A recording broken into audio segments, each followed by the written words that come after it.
welcome to the Bardic Inspiration Podcast. Today, my guest, an honorable guest, Eric Shaw. How's it going, man? What's up, man? How you doing? I'm well, sir. Good. You got quite a nice bus here. Yeah, man, it's a pretty sweet bus. I've spent more than one night in this thing. Yeah. It's a good time. Looks great. Yeah? I have a lot of work to do. I don't know if you saw, there's a solar panel up there. I'm reworking that whole Haven't seen situation. it, man. I'll show you after we're done. Yeah. But for those of you that don't know, Eric is my wrestling coach currently. Oh, sorry. Boom. Yeah, so Eric's my wrestling coach, and he's kind of a killing machine. We actually did a workout earlier, and it's probably the most intense workout I've done all year. It was a good workout. Yeah, that's your casual Sunday workout. Casual Sunday. Run like 3 miles, and then do some ring stuff with your body weight until you cry a little bit on the inside. Yeah, some intervals. It's all good time. I'll say, man. So, I remember having a conversation with you at the gym the other day, and this is kind of a thing I wanted to kind of dive into deeper, and I'm glad you're here so we can do this. You said, I asked you if you were doing any of the competitions that are upcoming with a few of us, and you said that you were not because you choose to limit yourself on the amount that you compete and try to only compete at the stuff that matters to you, or even more to the effect that balances well with your life. Do you want to go into that? Like, what makes you choose the right tournaments to compete at? Well, I mean, first and foremost, I have a family now. Absolutely. I have 2 kids, and you have you have a boy and a girl? A boy and a girl. Nice. 5-year-old and a 2-year-old. So, so that's probably the biggest thing first and foremost is, I have a life now, so can't be spending every Saturday, or every weekend competing away from them. Yeah. But, secondly, I'm 32 years old now, and I've been competing, whether it be wrestling or jiu-jitsu for 26 years of the 32. So it's really, I'm not the freshest anymore.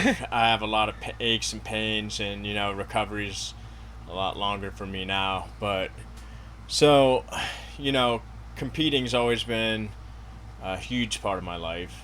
It's one of the only things that I know how to do really well. I can't read. Shut up. So it's not like I'm gonna go down and retire from competing and start reading books or something like that, because I'm not really good at that. I can't comprehend the second page. Your reading nook down in your house. Yeah, the reading nook is not a reading nook, that's for sure. But no, it's just it's one of the only things that I know how to do well. So it motivates me, to kind of keep going. Every morning you get up, you work hard, you get after it, and competing still means something to me, but it's not my first priority in my life anymore.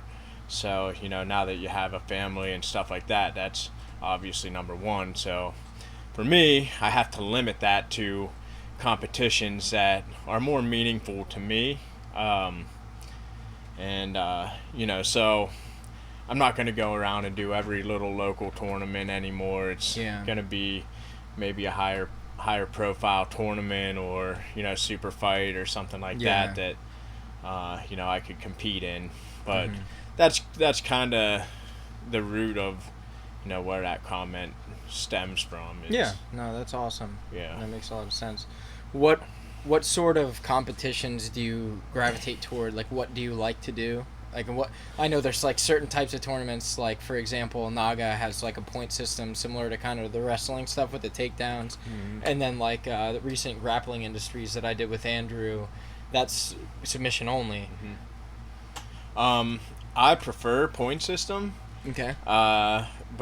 Because of wrestling, I'm more comfortable scoring points. So long, and as I get more jiu-jitsu, the submission thing will become you know, more comfortable for me. I like submissions. I've done a lot of submission-only tournaments, actually. last year, I really stepped out of my comfort zone with, point tournaments. We did, a couple Nagas and stuff like that. But then I moved in. I did a couple super fights that were sub only. The SAGC and the Men of War, were both, sub only. And, the Good Fight. I did the Good Fight Worlds. That was sub only. So, I had to win that all through submission. So I tried to step out of my comfort zone to, get into it. But if I were to pick a competition that I'm best at, for sure it's going to be no-gi, and it's obviously going to be a point system. Yeah. IBJJF style, something like that. Score points. So yeah. Recently at PANAMS, that was... Yeah. Do you kind of want to tell me about that? Because you actually flew to California to do that comp, and you got gold. Yeah. How many people did you have to beat for that in your bracket? Yeah, so we went out to California, competed in the IBJJF PANAMS Championships.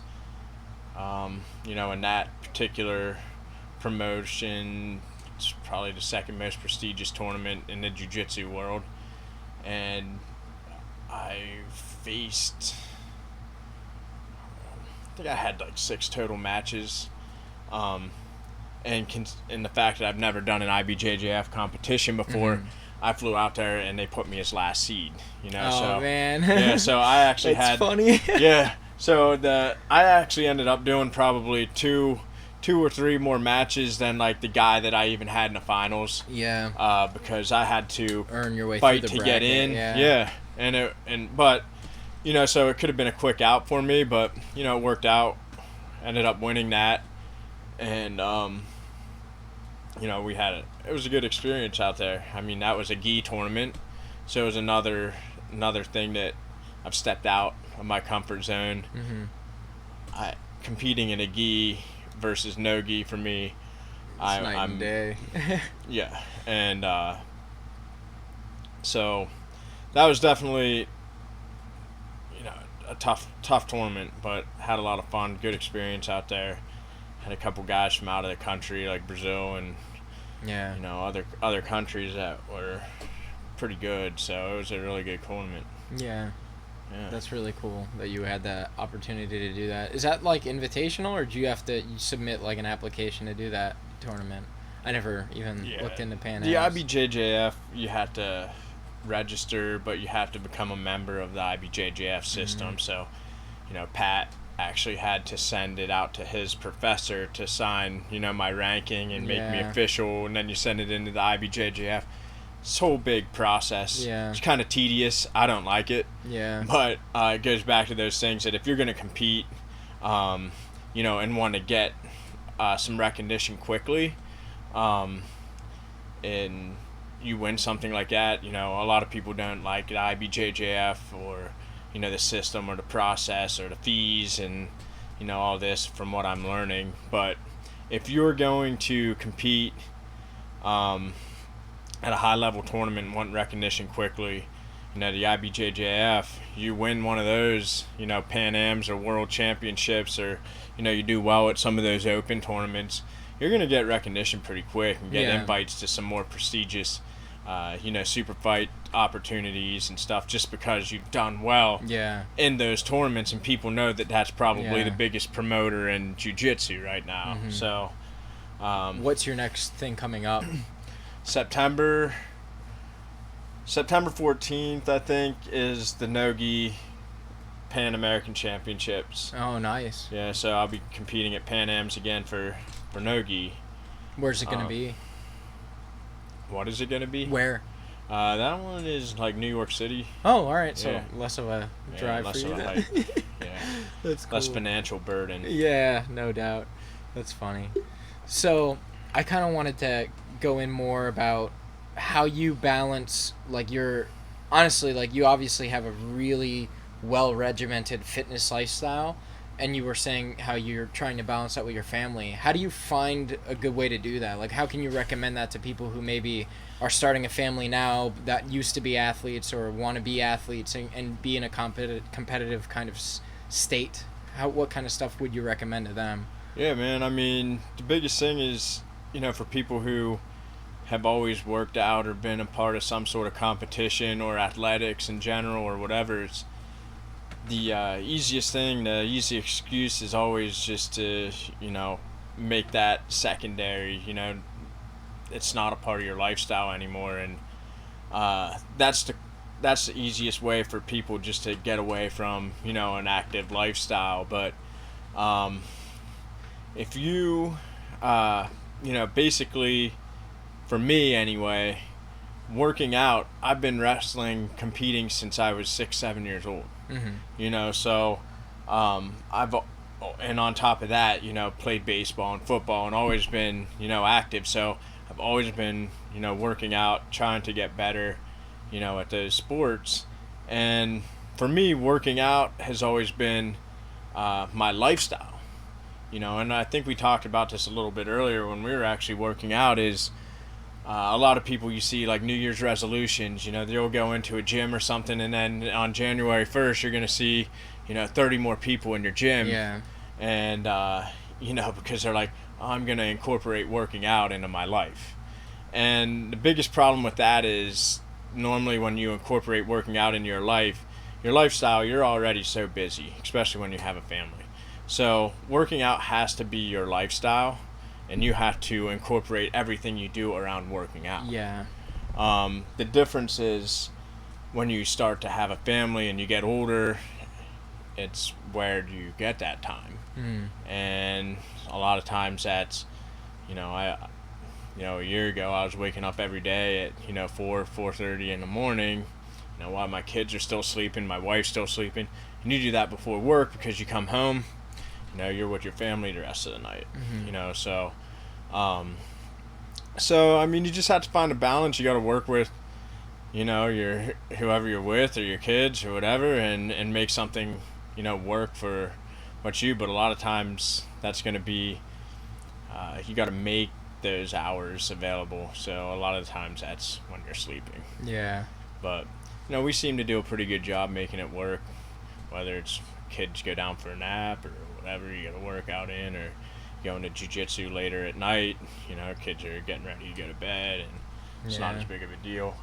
But and you can't obviously do it full time. I don't do jiu-jitsu full time or compete full time. I wish I could, but I can't, so gotta try to find a way to just incorporate that lifestyle, or incorporate everything else around that lifestyle. And if you don't do that, it's going to be pretty hard. Yeah, definitely. I feel like another thing with having fitness as part of your lifestyle, a lot of the people that like give it up for the family and stuff, I feel like maybe they become unstable as a result, because they're used to having this outlet where they can, get that hit of serotonin and dopamine from their workout, and it lets them relax at the end of the night. But all that testosterone has to go somewhere now that you stopped. And I think a lot of these like fathers that are aggressive, maybe that's kind of where it comes from. They want to live vicariously through the kid now, and they want to force him to do everything that they would do. Yeah, no, you see that a lot, where people start to live through their kids. Yeah. My kids aren't old enough for me to sit here and say that, but that's one of the biggest goals that I have, especially, being a father now and trying to, model the way I am as a father, and a coach or whatever it is. Try not to be so forceful, and just let things kind of play out. I think that you can be an influencer, but I don't really think you can force anybody to do anything. You can obviously influence it the best you can, but I love my kids to wrestle and do all this stuff, and absolutely, but yeah, like with my son now, like I'd love for him to be into like I got him a guitar, but I don't force it on him. Like the one time I made a deal with him, if he could play a riff, and I had him sitting there for like an hour trying to figure it out, and he finally got it. I said we'd go get ice cream. So that was the deal. But I want him to kind of gain a little bit of skills here and there, and then when, he finds motivation, like with like for me, when I first started playing guitar, it was through like Guitar Hero. Yeah. So that's the reason I even wanted a regular guitar. I'm like, oh, I can do that Guitar Hero. I can do that on a real guitar. So I'm waiting for that catalyst in his life. So he's like, oh, but I have a guitar. I could actually do that. So Yeah. I think it's about leaving the tools available, and I think they'll naturally go to that, especially like seeing a father that's successful in those things. Like my son really likes seeing how successful I can be with like my bands that I've played out with. Yeah. Like he's seen me perform. So No, I think you nailed it right there. The most powerful thing, in my opinion, is leading by example. exactly. You know, so it's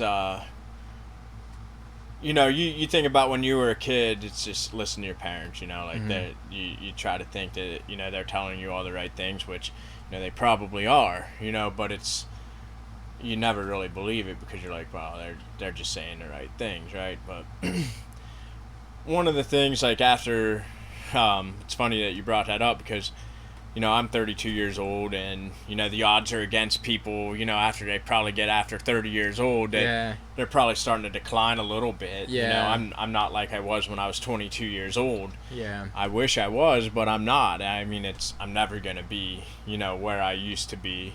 And you just have to accept that and play the hand that you're dealt. Yeah.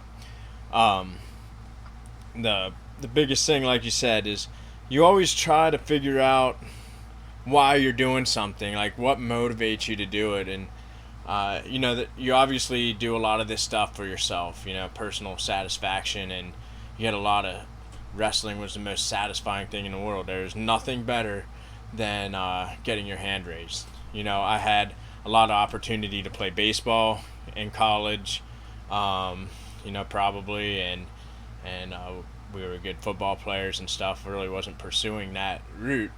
But the one thing that led me to wrestling was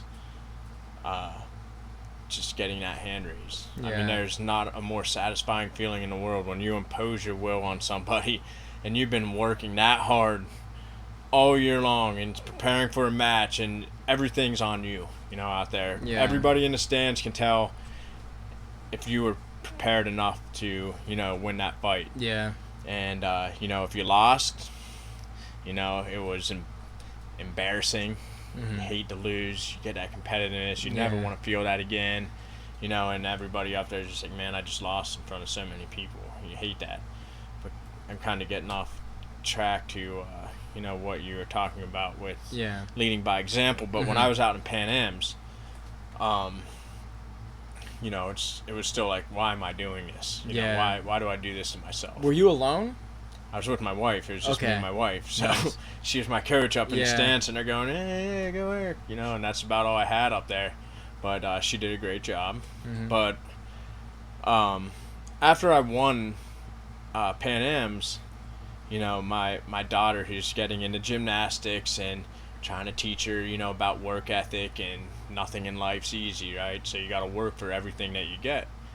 And she was the first one to call me on the phone, and I always tell her the same things before she goes to gymnastics or, you know, kindergarten, or while she was in preschool last year. And every opportunity I get, I always tell her, I say, listen to your teachers, work really, really hard, and just have a lot of fun. You know, those are just kind of three little things I always kind of push out at her all the time. And, you know, just have a lot of fun while you're doing it, and listen, you know, work hard, you know, and work hard, and you're going to be good at this someday, you know. She's 3-4 years old, you know, I'm telling her this stuff, and don't know if it registers or not, but she's a smart girl, and she kind of repeats things like a parrot. So after I won PANS, she actually, you know, was one of the first people I talked to on the phone, and she said, hey, Daddy, you did it. And I was like, yeah, we won it. We won. And she's like, yeah, it's like you always tell me, if you work really, really hard, you know, I can be a champion too. And, you know, that was a moment that, you know, might kind of slip by like a lot of people. But for me, I'm sitting there listening to my 4-year-old daughter at the time tell me things that I've been telling her.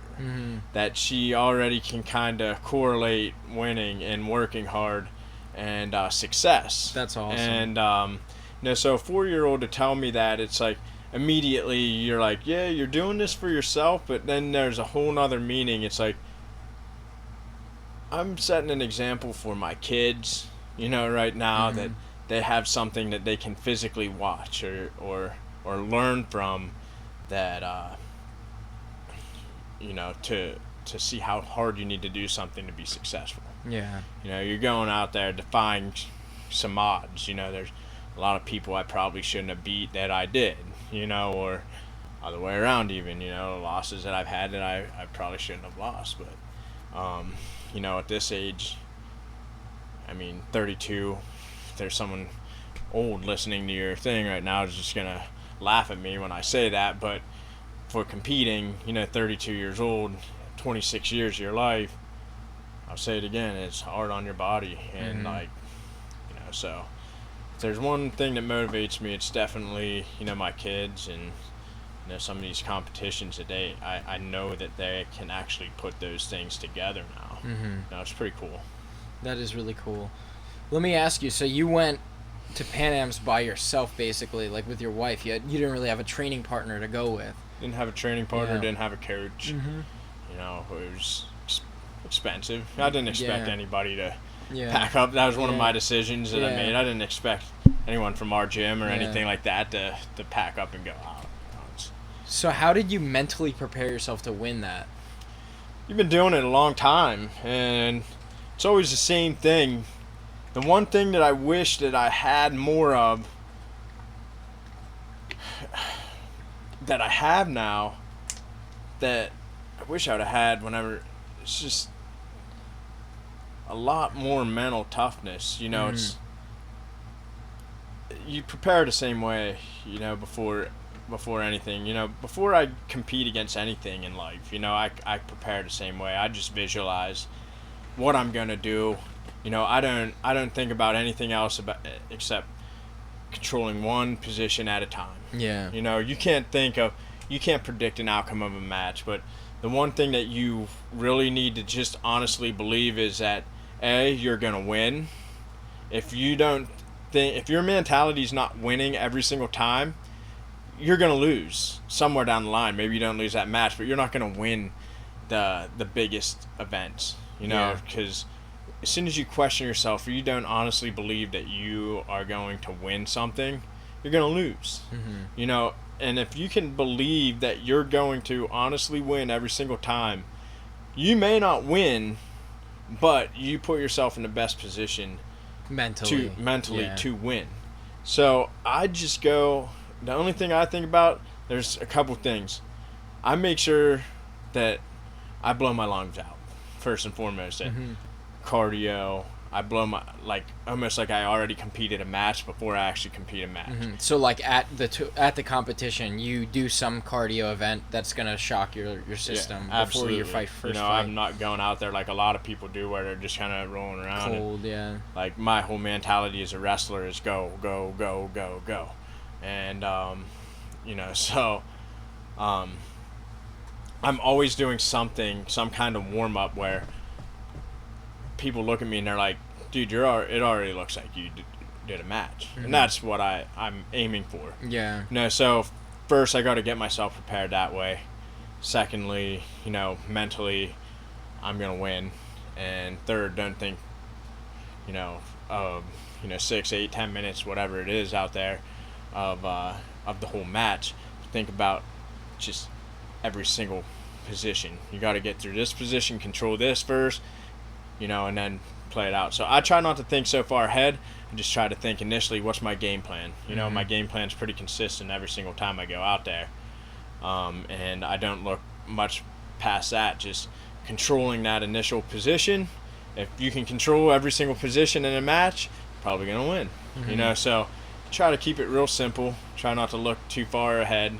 Don't think about the next match, or I have 6 matches just to place, or any of that stuff. You just got to break everything down as simple as possible. Like when's my next match? Yeah, you don't even think about that. Because you got this that's guy. That's what I'm saying. Like, I'm focused on my next match. I don't care what's after that. Like, I need to beat this guy. So let me get my head wrapped around that. And you need to win that first position in that match. You can't even say I got to win this match. you got to break it even more simple. I got to win that first position. So when that whistle blows or whatever they're doing, you win that first position, whether it's some sort of hand fight or whatever, snapping the dude down, taking shots, whatever, creating those opportunities. Whatever your game plan is going in, you have to win that, that position before you can even get to the next thing. So I think a lot of people try to overcomplicate things, and they're not so consistent, or they're not confident, in their abilities, whenever they're competing, and that's hard. That's the hardest thing to get over. I mean, you compete, and you can probably share something similar, but it's hard to get in that mindset. Especially people who are doing it for the first time, or young competitors, they haven't won yet. That's hard. If you're losing, well, I'm not gonna win because I always lose. That's hard to get people to think differently. So just those are really the three biggest things for me mentally getting into something anymore. And do you listen to music before the fight? Yeah, I do. Yeah, what are you usually playing to get yourself in the right headspace? I don't know, man. No, you don't have like a specific playlist? No, I don't have a specific playlist, but I'm a big country guy. I try to stay pretty mellow, like nothing too amped up. Yeah, that's interesting. So like I'll listen to like some traditional country, like stuff, just kind of take the edge off. Yeah, just kind of keeps you relaxed. Like what's name a couple people? Drop some names. No, like out at PANS, there's a song that was getting me all fired up. Wouldn't get probably anybody fired up. Cody Johnson did a remake of Long Haired Country Boy. Nice. And it was kind of a good beat, just felt right. Something to move to. But it's different all the time, man. That's cool. I have a pretty specific playlist. Like maybe once a year I add one new song to it. It's maybe got like 15 songs on it. And I've been pretty much on the same playlist like since I've been training hard for like any competitive stuff. That's funny though. When did you start competing at like a high level? So you where did you go to high school, and then how did you end up becoming like a Division I wrestler at Bloomsburg? Yeah, man. I want to know the timeline. Like how did that happen? Well, me and my brothers all wrestled.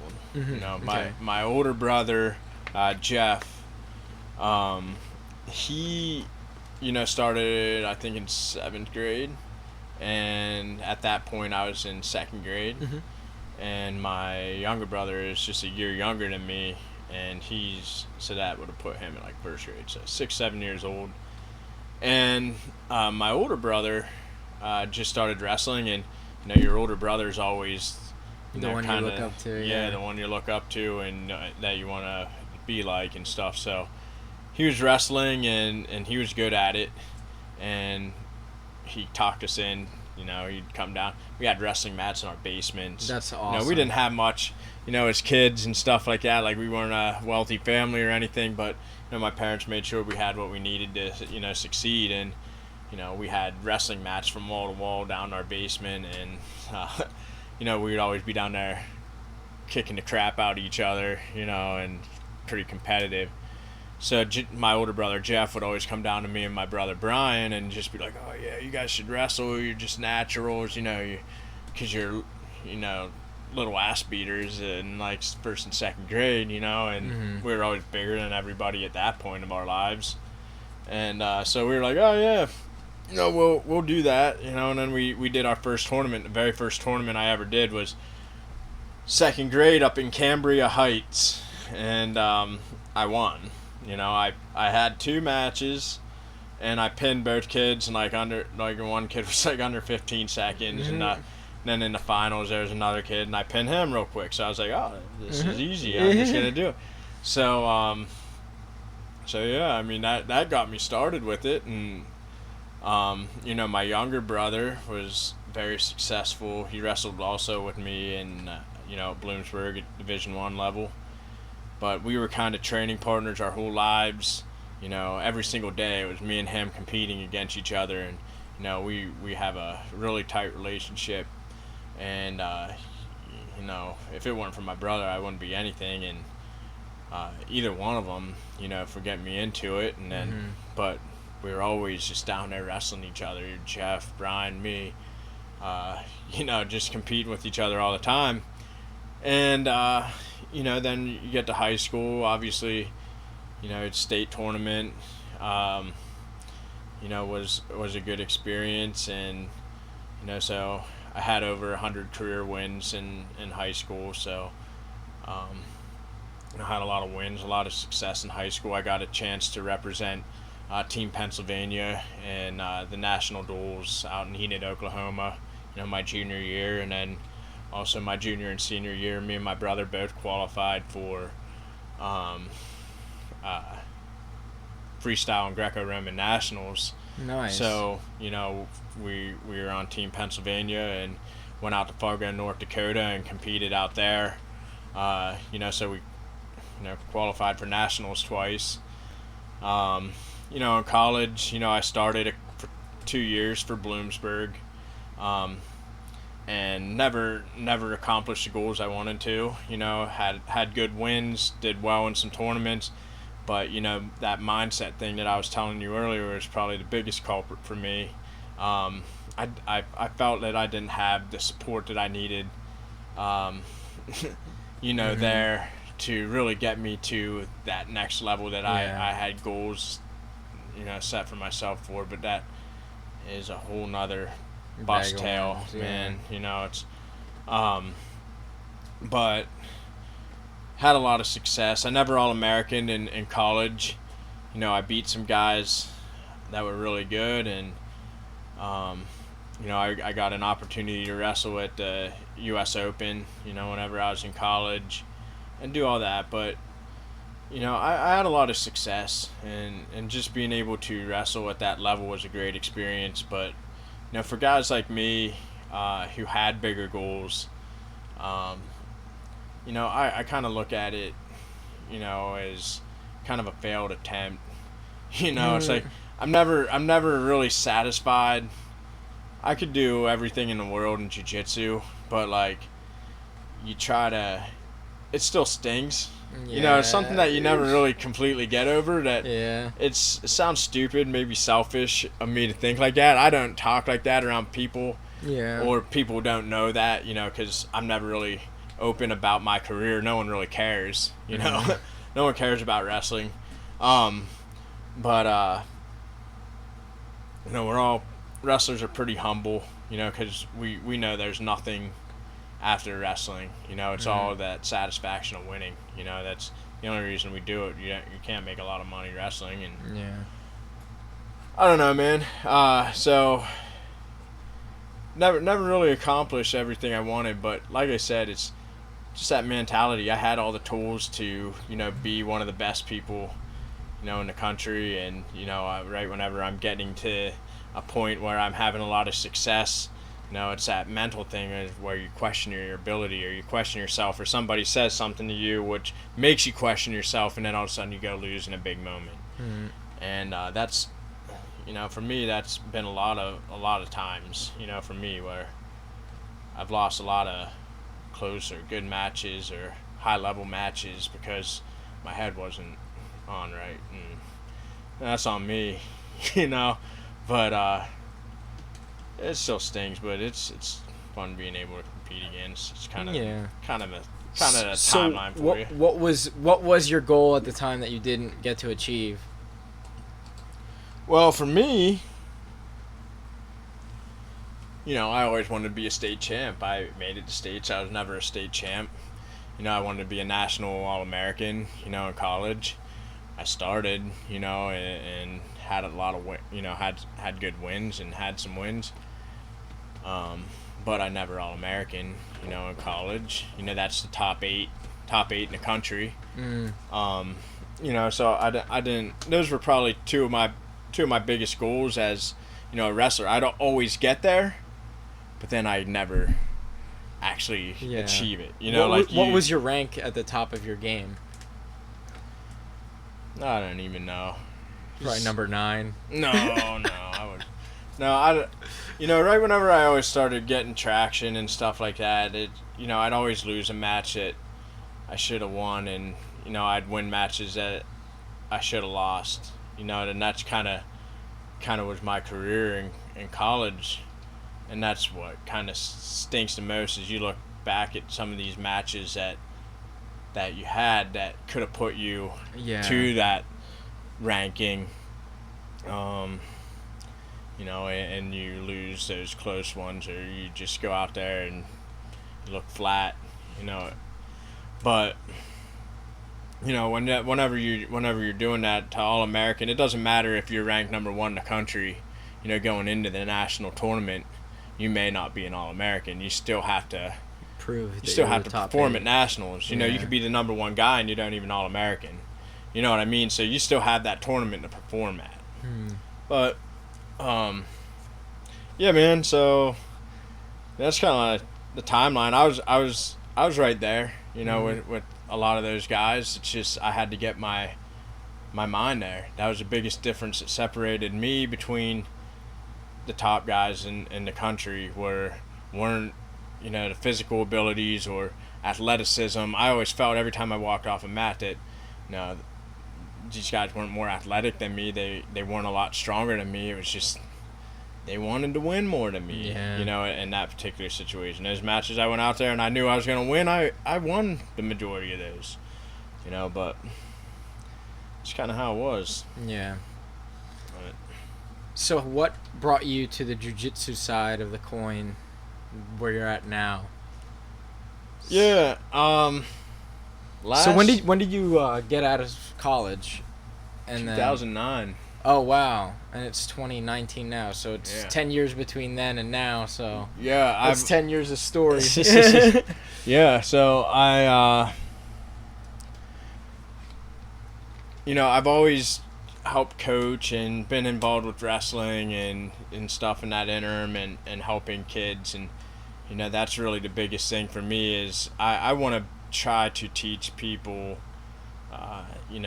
a lot of the stuff that I wish I would have known, and that's more on the mental side of it than you could learn 100 moves, and if you can't put it together in your head, then it's meaningless. So I've tried to do that in that 10-year kind of off time. But it was funny because a little over a year ago, we heard about like those Nagas and stuff like that, and I dipped around in jiu-jitsu probably 15 years ago at this point, and so we've heard of it, but it wasn't like anything I had any ambition to do. But me and my brothers were actually talking on the phone, and my brothers got into jiu-jitsu a little bit actually before I did, and we were like, why don't we just do that Battle of the Beach Naga, and see what this is all about. And so I was like, well, if I'm gonna do that, I need to find a gym, to get in somewhat of shape. So my intentions when I went into Valley were never to be there now. My intentions were to go in there, use my 2-week free trial from Pat, and then take what you learned and run with it. Take what I learned and maybe pay for 1 more month and be like, I just want to do this tournament. And when did you start at Valley? So June a year ago. Yeah, I was gonna say. So, but between you graduating college and you finding Valley, what did you do in there?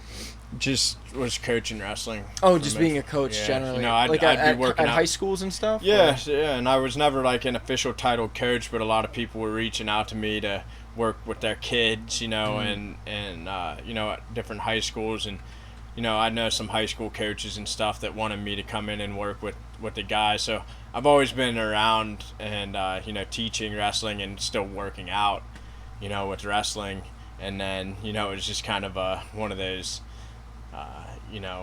Drunk conversations with your brothers one night where you're like, oh yeah, we should just do a Naga. We don't even know what Naga is. It's like, oh yeah, we'll just do like a competition. We heard that, it's a pretty decent promotion, whatever. So that's why I even dipped into it. And so June a year ago, you ended up in the gym. So Yeah. you did the Battle at the Beach that year? Yep. So I went to. Oh yeah, that was it. The one I went to. Mm-hmm. Oh shit! I just put that together right now. Yeah, you were there, man. You actually stole a couple of my Gatorades from me that day. So. No, I didn't. Did I? Yeah, you did. You Did I? took a couple of my Gatorades I brought in. You know, I had a case of them, and you stole a couple. I definitely didn't steal them. I asked. There's no way I stole them. Why would I steal from you? Get my fucking back broken with Mike Tyson. Yeah. No. Oh shit! And you got. That reminds me now, the story, because you fought like a 300-pound dude. Yeah, in the finals. Yeah. I had like a 315-pound, and at that point, you know, I was weighing around like 240. I'm not a heavyweight wrestler, you know, that's not my style. But you know, you get done competing and watching your weight so strictly your whole life. I mean, I wasn't fat, but I definitely had a lot of weight that I could have lost. Yeah. You know, I wasn't a true 240, you know, ultra heavyweight, whatever class they call it in jiu-jitsu. Yeah. So I'm wrestling or competing against guys that are 315 pounds, and I had that guy in the finals that was like 315, and I mean, there's just nothing fun about moving that guy. Moving 315 pounds. I ended up beating him, you know, in the finals. And, you know, we were walking over to the podium, and the guy's like, oh, man, like, I just got back from knee surgery. Like, you know, I had a really hard time in that match. And then I was just like, dude, you're 315 freaking pounds, man. I was like, you about ripped my back out of place. Like, my knees are bad after that match. I was like, my shoulders ripped off. Like, I was like, there's nothing fun about that. If I go, then you shouldn't have, like, competed then if it's so bad. But, you know, that's funny as shit, dude. Yeah. So, I mean. You said I have a bad knee now because of you, because of moving your fat ass around. Yeah, I mean, so shortly after that, I was just, you know, I was talking to Pat and Andrew, and I'm just like, if I'm gonna compete, I gotta get, you know, down that level. So another weight. So when did you negotiate becoming the coach? Because it was you and there was another guy that's not there anymore. Sean is his name. Yeah. Right? He was a wrestling Sean, guy. yeah, he wrestled. Yeah. He wrestled D1 too. That was coaching. Oh, really? Yeah. He wrestled for Bloom too, but he was like he's younger than I am. Yeah, like he was like in his like early mid-20s, right? Yeah. Yeah, he was a good dude. I don't know what happened to him. Well, he did the Navy thing. Oh, you know, but nice. Yeah, it was my first couple weeks. I mean, my first day in there. I mean, I don't go in like sitting there saying that I'm anything, you know. But Pat and Andrew were basically like, oh, do you have any experience, you know, with jiu-jitsu or anything? And then I was like, not really, you know, like I mess around with it a little bit, but I wrestled a little bit too. And a little bit, you know, so they're like, oh, okay, man, well, you know, welcome, blah blah blah. And you know, I go out and I did pretty decent just with my, you know, my wrestling and stuff. And you know, Pat knew that Sean was headed out to the Navy, and he just wasn't as committed, I don't think, anymore. Because I mean, there were a lot of Mondays that, you know, I was coming in and, you know, he wasn't even showing up anyway. Yeah. You know, he just was getting ready for the Navy. And you know, Pat was just, he basically just told me, he's like, hey man, you know, do you mind coaching a wrestling thing? And I was like, yeah, no problem, you know. So just kind of I moved away from some of the other stuff that I was doing at the time, and you know, came in and started coaching, you know, for the wrestling. And it's been a lot of fun, you know. Pat opened the doors. You know, very appreciative of, you know, what he's allowed me to come in and do and keep me around, you know, the sport and that mentality, and to share, you know, my knowledge to, you know, people who are younger, you know, yourself or, yeah, you know, Andrew, and, you know, guys like that, you know, I feel that, you know, if they can incorporate some of this wrestling into their jiu-jitsu game, Mm-hmm. be pretty beneficial, so I owe a lot to Pat. I'm really appreciative of everything that he's done for me in there, and Andrew obviously too, for a lot of the competitions and stuff. He's coming in there at 5 a.m. with me, and before I go to work, trying to get 2-a-days in or something, trying to do that crap again. But everybody in there, man, it's like one big family, as you know. Yeah, definitely is, man. We have a lot of good experience in there, and everybody in there is tough. Mm-hmm. So, every time I bring someone in, they're always talking about, pretty tough guys in there, even the lower belt ranks or whatever. Yeah. Everybody's pretty good. It's crazy, the people we gravitate in there, man. Even like you, and having you and Andrew in there, it's just, and Pat, and Brent for that matter. Yeah. Just, it's like we're blessed to have access to the wealth of knowledge that you guys have, because we really, like, I think all things considered, we're a team of solid people. Like, we got a lot of gold in there, man. Yeah. Often. Yeah. No, you got a lot of high level guys. And I mean, I go to a lot of different gyms, around in the area and stuff from time to time to train with people, and some people have a lot of numbers, but there's the one thing about Valley is that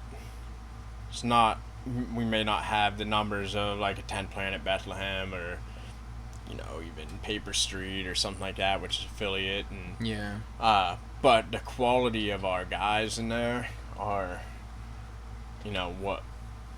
what's nice. I mean, you can go in there's 10-15 people in there. It's gonna be 10-15 people who can roll. Yeah. So that's what's fun, is just knowing that you're gonna go in there and have a good workout, every single night, and don't really have to worry about, what the guy's belt rank is. Everybody's pretty good in there. So, but it's been a fun journey here, and yeah, I'm really happy that we have access to you, man. I can't think of a better opportunity to have a wrestling coach of your caliber. I don't think there's another one of you around for 100 miles. No, I mean, there are definitely, and I appreciate that comment. It's always nice to hear people that get something out of it. And I think that's kind of where I'm at, in my life, is I'm going to be much more satisfied watching people be successful that I'm able to help get there, than, off my own success. Obviously, I'm still competing a little bit or whatever, but if I show you something and you go out and execute that and it's a game changer in your performance, that's the most satisfying thing in the world to me anymore.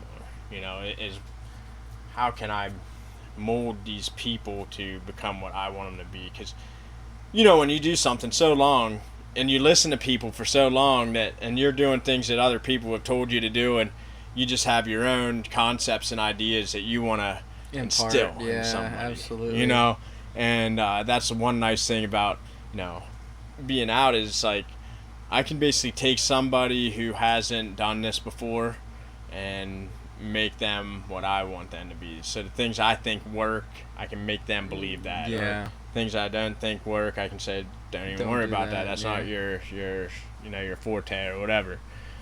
So it's been a lot of fun, and I mean, just from going in there and doing that for a year, we've really kind of vamped up the wrestling program in there, and it's tough. I mean, if you ask you come in sometimes. Dude, I wish I could make it on time more often, man. I mean, it's a tough workout, and I'm just trying to build that in people's heads, that work ethic, that grind that you got to go through. It's not just laying on your back the whole time and kicking your feet around and rolling around the mat. It's like, if you can get that killer mentality in somebody. Yeah, that killer instinct. That's what I want to get, and it's tough, and people are grinding it out in there, and they're still coming back, so I guess that's a good thing too. That's probably a good sign. Yeah. So I know the one memory that sticks in my mind when I think of this topic is the time you had like shin splints and you just taped your fucking legs up like an animal. What's your advice for people like training with injuries? Because you obviously do not let injuries slow you down one fucking inkling at all. I don't know if I'm the best person to give that advice to. I want your advice though. I want to know how you tick on that. No, I mean it's like everything else. You got to block it out. I mean, do you think? I guess the advice I should give people yeah. is go to the doctor, let it heal, rest a little bit. You know, put ice on it and ibuprofen. But I don't ever do any of that. You know, I've had a lot of injuries in my life, and I love to train and compete. I've always, if you're competing hard every single day, I mean, here's the biggest difference between people who have competed their whole life and at a high level versus people who are just coming into it. People who are just coming into it sometimes think like your body should feel good, so if your back hurts a little bit, like, okay, I'm going to take the day off and let my back get better and then I'll come back in Friday, or we're going to take a couple, that you should be 100%. Yeah. Yeah, that'd be nice. But nice. I probably haven't been 100% since I was 9 years old. So I don't even know what 100% feels like. I mean, I'm in, I feel something all the time. I'm sitting here and it hurts, good enough to work. So it's just one of those things, like, you just grow, like, accustomed to things hurting, and it's like... No doubt. But, I mean, no, my advice is probably really, really stupid for something like that, but... When do you know an injury's too serious to really train on? If you can't walk. Yeah. If you can't move your arm or... What's the worst injury you've ever had? I mean, I've had surgeries and... Yeah. Put out. The ligament tears are tough. Yeah. On your body. You try to tape that up or take some sort of painkiller or whatever to, hide that. But, ligament tears have always been, tough. And you know what? It's funny. It sounds like the sissiest injury in the world, but it sucks. Is turf toe. Turf toe? Turf toe, which is basically a ligament tear in, like, your big toe. And... you don't realize how much you need your big toe until, like, that thing gets hurt. Out, yeah. I can remember wrestling in a match in college, and dude shoots in on my legs, and I sprawl back, and my big toe gets caught in a mat and just, like, bent straight back. And I thought my toe ripped off. Like, I could hear, like, feel like a tear. I just felt like a piece of paper, when, like... And I couldn't feel my foot. And we end up going into overtime in that match. And I know after the match, the first thing I did was, adrenaline was still going through my body, and I just run off the mat. First thing I did was take my shoe off behind the curtain, take my sock off, and make sure my toe was still on my foot. And it obviously was, but I couldn't feel, it was completely numb.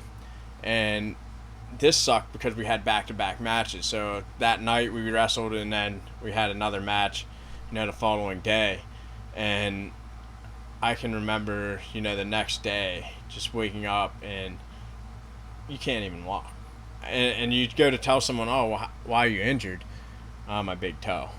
And it's just like, I feel like such a cyst, telling somebody, my big toe hurt. Messed up. But the wrestling mentality, I go to my coach and I go, dude, I can hardly walk, man. Like, I don't know how I'm going to do anything out there. Like, I can't even, like, stay in a stance. Put some tape on it. Suck it up. That's the mentality. You competed on that? Yeah, so you compete the next day. That was kind of going to be my next question. Like, what's the worst injury you've ever competed on? That sounds awful. Yeah, I mean... What'd you do, pop some painkillers and just go at it? Yeah, I mean... tape it up and like try to make, like, I'm in the training room, she's like putting a roll of tape like on my toe, trying to stabilize it so it doesn't move very much. You tape it to the other toe next to it? I don't think she did. I think it was just more of like something like you would do to like a thumb, to make that like stay in place. But man, that was miserable, on a toe. I mean, I've had a lot of Did you injuries. win that match? No, I didn't. Yeah, dude. That's cool. I lost. I lost like by a couple points, but you didn't get tapped though, or you didn't get No, you didn't get pinned. You no, lost I didn't by get points. pinned. I didn't get beat bad, Yeah. But like I didn't even take one shot the whole match. I just tried to stay in a stance and try to maybe like get him in a front headlock or something and spin it around and get some points. But no, I couldn't even push off my foot. I've had surgeries on my knees and like gone a whole season with a tear and like my meniscus where I've gone through a whole season on some of that and then had to fix it after the season, but nothing. I mean, I've had like ligament tears that have kept me out of some competitions. That's just natural. You're never gonna get away with everything, but for the most part, it's just always, suck it up, dude, and get out there and compete. And, probably not always the best thing to do, but that's why I'm probably not the best person to give that advice, to anybody out there that competing with an injury. What should you do? Probably rest it up a little bit and make sure it fully heals, or probably gonna be feeling it sooner than later. So that's funny. No, that's cool. So you live. So where did you go to high school? Hollidaysburg, Pennsylvania. Hollidaysburg, buddy. sounds like you with made two it up. L's, not one L. So don't screw it up. All right, I don't want any trouble. The home of Sheets. No. Is that the home of Sheets? Oh yeah. Oh. That's what we are. Sheets loyalists. If we see a Wawa or whatever, Turkey Hill, we don't even step foot in it. Throw a Molotov in there. Yeah, I mean, we went to the high school with the Sheets kids, so I know the Sheets kids, and that's crazy. They helped me with my homework a lot because they were a lot smarter than I was. So, they were always helpful with my homework. First period study hall, making sure my homework was done by, the Sheets kids. So where's that relative to where you live now? It's about 3.5 hours southwest. Okay. So the closest landmark would be like that people would know of is Altoona. You ever heard of Altoona? Yeah, we're 10 miles from Altoona, but it's kind of out in a nice rural area. It's not like eastern Pennsylvania where it seems like you keep just running into city after city after city. It's closest city is really Pittsburgh out there. Wow. So, and that's not even that's north.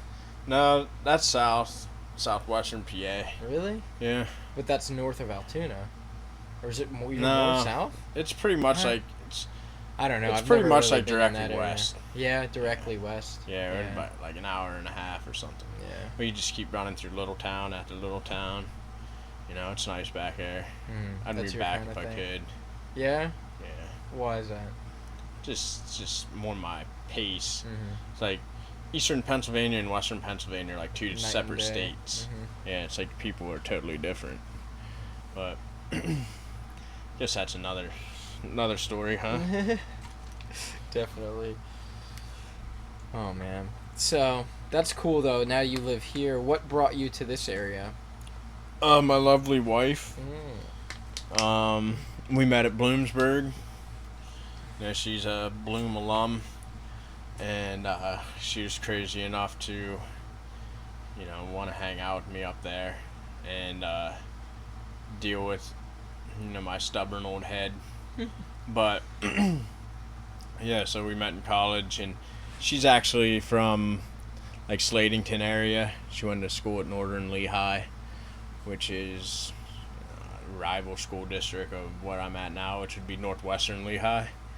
But yeah, so she, she's a school teacher, and we got engaged my senior year of college, and we both went home for 1 year after college, kind of pending the wedding, which would have been in August. So we had a whole year to kind of figure out, hey, are you going to get a teaching job back here, or am I going to end up finding a job out there? And it's easier to find a job out here, that's for sure. So I ended up finding a job, out here and nestled in the hills of Gurmansville. It seems like a pretty sweet, like, we just trained earlier today. Yeah. And you kicked my ass, which was nice. But your situation there is really dope because you have a neighbor that has that barn, like a stone's throw away. Yeah. So no, I think it's a pretty good situation. Yeah. No, we hooked up with good friends and people around the area that have resources, and it's still kind of that mentality. I have something you can use, and so it's vice versa. Anything you need, I'll help you out. Yeah. And so there's places to do basically anything I want to do. I love to hunt and fish and the outdoors, and so there's a lot of places for me to do that, from people that I've helped out and been allowed on their properties, and the barn obviously for lifting. We have our equipment in there. Yeah. So it's a good situation, like you said. I can't complain about that. But you do a lot of hunting? Yep. Yeah. Why didn't you give me any deer when I came over? Dick move, man. I didn't have none. No, big waterfowl. Like, I love waterfowl, goose hunting. Oh, okay. And deer hunting. Bow or whatever the case. Is that what you do? You do? I do archery and rifle. Okay. But I like archery the most. Do you bow fish? Huh? Do you ever go bow fishing? No. I bought a rig for that like 4 years ago. I've never gone once. Yeah, that'd be fun. I need somebody to teach me. I think it was on sale at Dick's for like $10. I'm like, oh, I gotta get that for my bow. No, I just shoot archery casually, just like as a hobby. Yeah, no. I'll show you my bow when we go in there. It's nice. I think you'd like it. Yeah, no, it's a fun hobby to do. Do you like 3D shooting? No, I would love to go on a course like that though. Yeah, that would be super cool. Basically, like every Sunday morning, just go to one of those clubs and pay $10 or whatever and go shoot the course. It's a pretty fun time. That sounds awesome. Do you do that often? I used to do it a lot more than I do now. You should hit me up if you want to go. I'll go. Yeah. No, I still have a couple buddies that go a lot. I don't go as much as I used to. Whenever I didn't have kids, it was a lot easier to let my wife sleep in and we just go go out after it. Yeah. So you only ever hunted in PA? Have you ever gone out like elk hunting or anything in the Midwest? No, I'd love to do that. Yeah, me too. I've heard great stories. My dream would be to do a combo mule deer elk hunt with a bow. That'd be my dream. I have some buddies that go out elk hunting out in Colorado and all that. Every year it seems like, and I just never had the time or put aside the money yet to do it, and just situation's not right yet. Yeah, no, I hear you, man. It's all about circumstance. You have to make sure your priorities are aligned before you go after that sort of thing. Yeah, for sure. So you go fishing a lot? There's like good fishing up near you? I didn't even know. Back where I'm from is better fishing, but I'm a fly fisherman.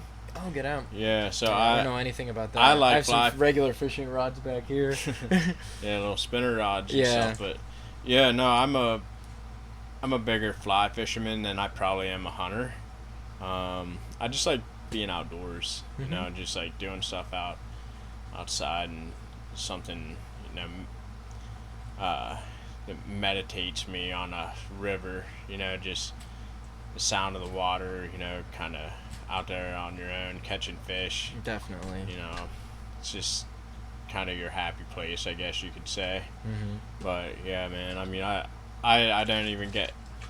There was a time I was doing that every weekend, taking off of work and going fishing and whatever. But I don't even get to do that as much anymore. I still get out and fish, but it's not like I used to. I'm trying to teach my kids how to fish right now, and just taking them down to a pond and just throwing stuff out there and learning how to reel things in, but I love it. Anytime you want to go, let me know. Well, I'm definitely interested. Next time you go, if you're down to take a newbie, because I've never done fly fishing before. I've done regular fishing a lot though. Yeah, it's fun. In high school a lot. It was I was poor too, so even us city boys had to find something to do. Instead of throwing rocks at cars. Oh my god. No comment. No comment on that one. There's usually eggs, but mischief night. God, these kids these days need better things to do, man. Yeah, I know. Better to live away from it. Yeah, yeah. I know you hate cities. Why is that? Why do you prefer to be away from people? Why do you hate people so much, Eric? Oh man, said I hate people. Oh, I do. So. No, I don't hate people, but a lot of it probably just like my personality, like I hate complaining. Yeah, man. A lot of people complain all day long about everything. I mean, I'm at work every day, and all people ever want to do is find something to complain about. Seems like anymore, it's like watch the news. There's nothing positive, So it's like, I prefer just to like isolate myself from all of it, and the only way that you can really do that is just not live around everybody. And it's not that I don't like people. I just get sick of hearing people talk about. Yeah. Like that's why I don't have like social media with like Facebook and all that stuff. Yeah. I had that in college, and then I got rid of it. Like basically, right whenever I got out, I just got sick of. I don't care, that. Yeah. Your dog. Yeah, like 3 years old. You just pet your dog, and then you just fed it, and then now you're going to clean out your fish bowl, and then you took a dump later. It's like I don't really care about that. Like I don't need to know everything about everybody's life, and I'm a personable guy. Yeah. But it's I'm more of a I like to know the things in your life that matter. I don't want to know your behind the scenes nonsense. Yeah. Even if you're a celebrity, I don't give a shit. Yeah.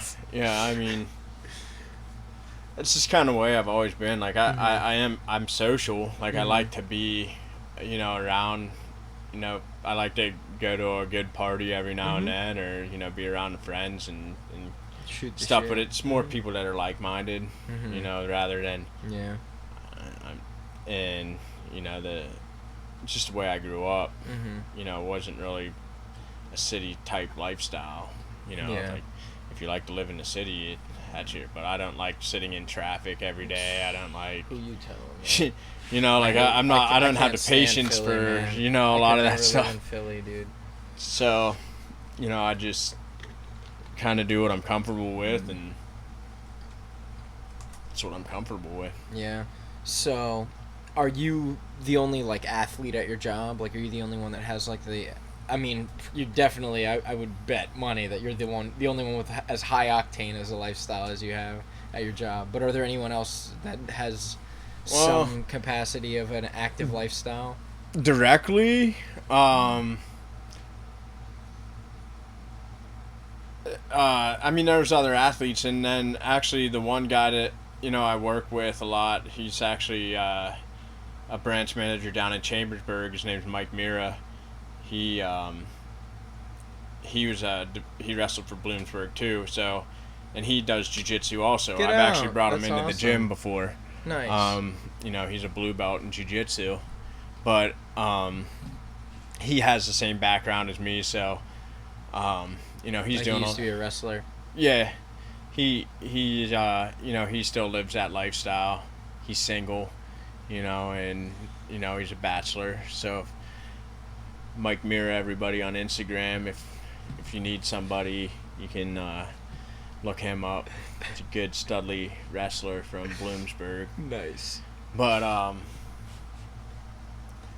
so he's there, and then there's actually another kid that named Matt Hicks. He works that we know.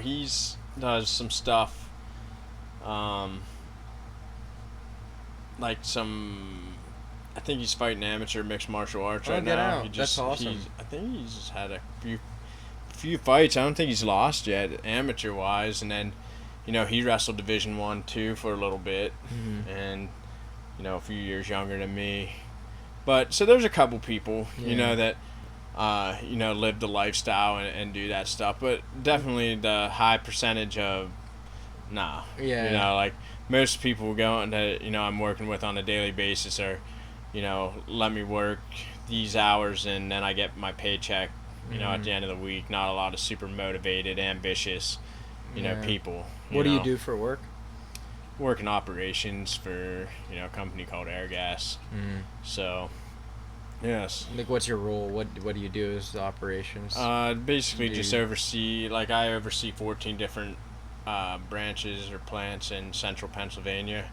Just like their efficiencies and processes and some of the compliance and stuff like that. Make sure everything's just kind of running as smoothly as possible. Did you go to school for that, kind of thing? I was a marketing major. Oh, okay. Yeah, but so there's some of that tied into it, but I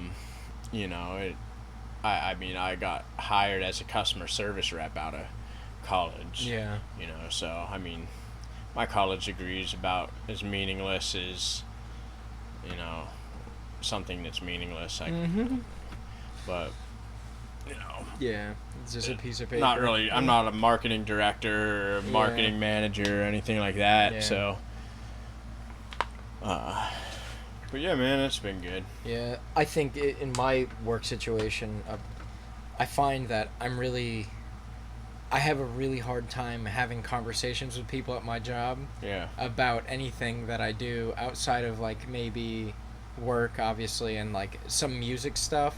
I can find some people that I can relate to with that, and then there's a handful of guys that are prior military guys that I can talk to about that, but there's no athletes at all. Yeah. So when I'm around that all day, it's a drag, man. Yeah.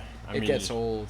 Yeah, it's the same here. There's not a lot of that type A mentality of want to get it done, and and quite frankly, my attitude is just I'm a go-getter. I want to get. And not a lot of people even like that, anymore. Yeah. So I'm probably not the most well-liked person even at work. Yeah. But whatever. Yeah, I think even people who are sensitive to that kind of thing, I feel like those aren't the people that you read the book about their life. You know what I mean? You're not reading their biography. No, not at all. No, made some good friends in college.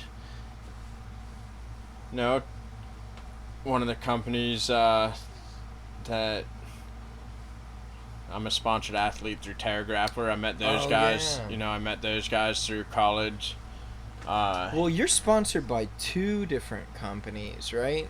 Yeah. I'm an athlete for a supplement company called One Mission Nutrition. Just basic proteins and amino acids, stuff like that. Just typical supplements that people are using on a daily basis. And one nice thing about them is they are all military vets at One Mission Nutrition. So if you purchase, actually on my Instagram, if you click that link, if you're a person that's working out a lot, needs supplements, protein, whatever the case may be, you click on that link, 20% of that sale goes directly to deployed soldiers. So I don't make anything from it.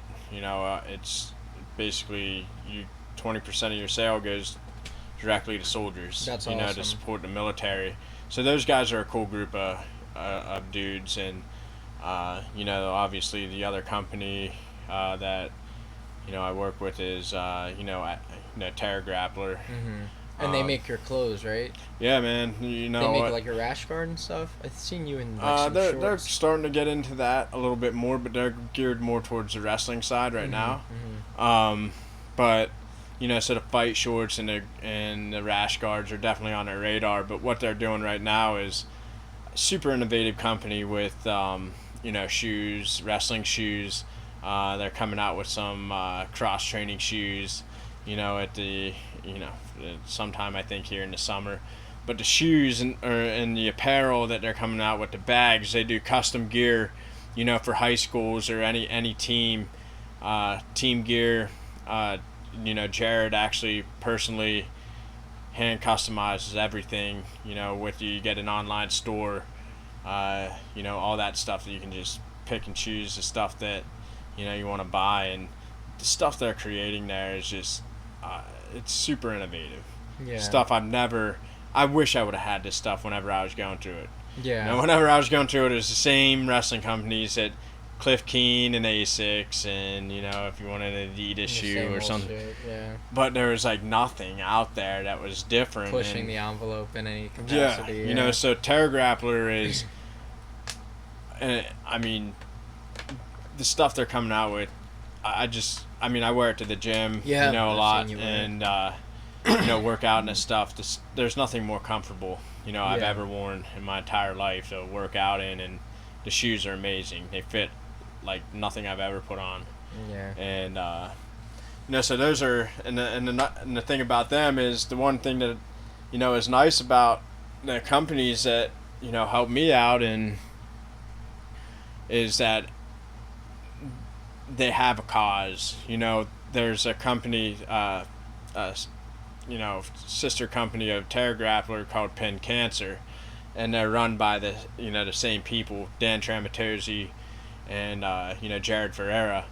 And Pen Cancer, all proceeds go to St. Jude, and right now they're actually working on a tournament, August 10th, Pen Cancer Nationals, which they've been doing for a while, to raise money for St. Jude.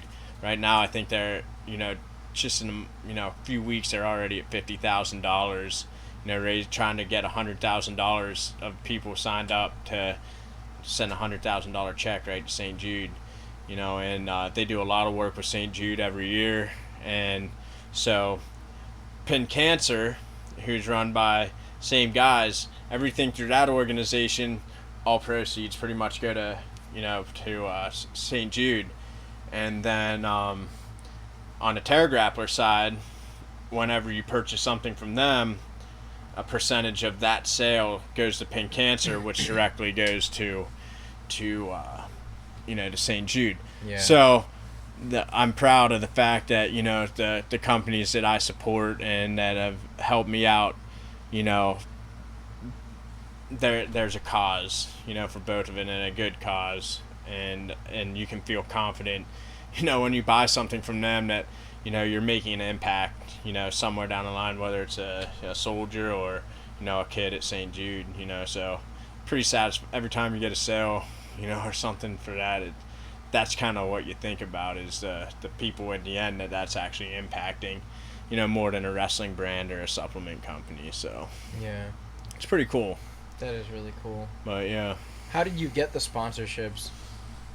So the Terra Grappler. Yeah, guys. Terra Grappler. So you just reached out to the guy and said, "Hey, I yeah, like your stuff." Well, no, they're a young company, so they're doing a lot of research and development. Obviously in their products and trying to get the right product out there, and they were close friends of mine in college, and so as I've been doing this stuff, a lot of times they're just sending me apparel and shoes and stuff like that to test out, and then basically give feedback back to them. Hey, how's it holding up? Is it a good product? What do you think of it? And that's probably an easy outlet for them to, obviously there's more prestigious athletes, than me out there that are going to impact them a lot better than I am, which they're doing that right now, getting some of those athletes, like Gregor Gillespie in the UFC, he's been wearing a lot of their stuff, and, other athletes like that. But, for me, more than anything, it's more or less they've been super supportive with, my competitions and, my training and stuff like that. They know I train hard. They know I work hard. They know I'm doing a lot of these, these tournaments to put that logo on and show people, so that was pretty much how that all started up. It wasn't. And then the supplement company. Yeah, that was like I got on Instagram basically to, help promote Terra Grappler and get that going around my area, and then through that, One Mission, reached out. They needed athletes and stuff like that. Oh, they reached out to you directly? Yeah. That's awesome.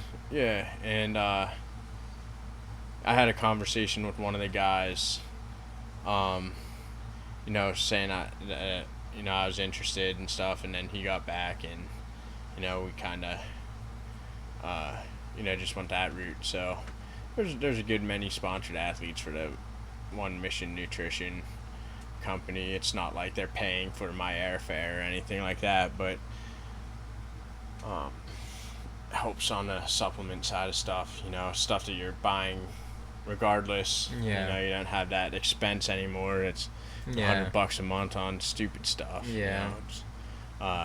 So that helps. It's more like indirectly, that type of stuff helps.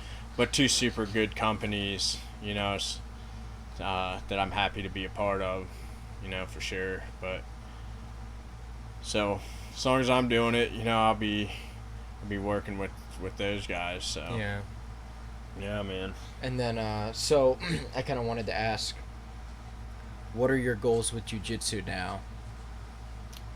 'Cause you are still actively competing. Like, you have an upcoming tournament in September. Are you kind of just taking them as they come, just waiting for the right opportunities? Yeah, I mean, like I told you, I'm not really fiddling around with some of the smaller, like, those types of things are super important. Like, if you're young, competing in your 20s, or in high school, whatever, you should be doing every local tournament, every single thing to get that experience and that competition in.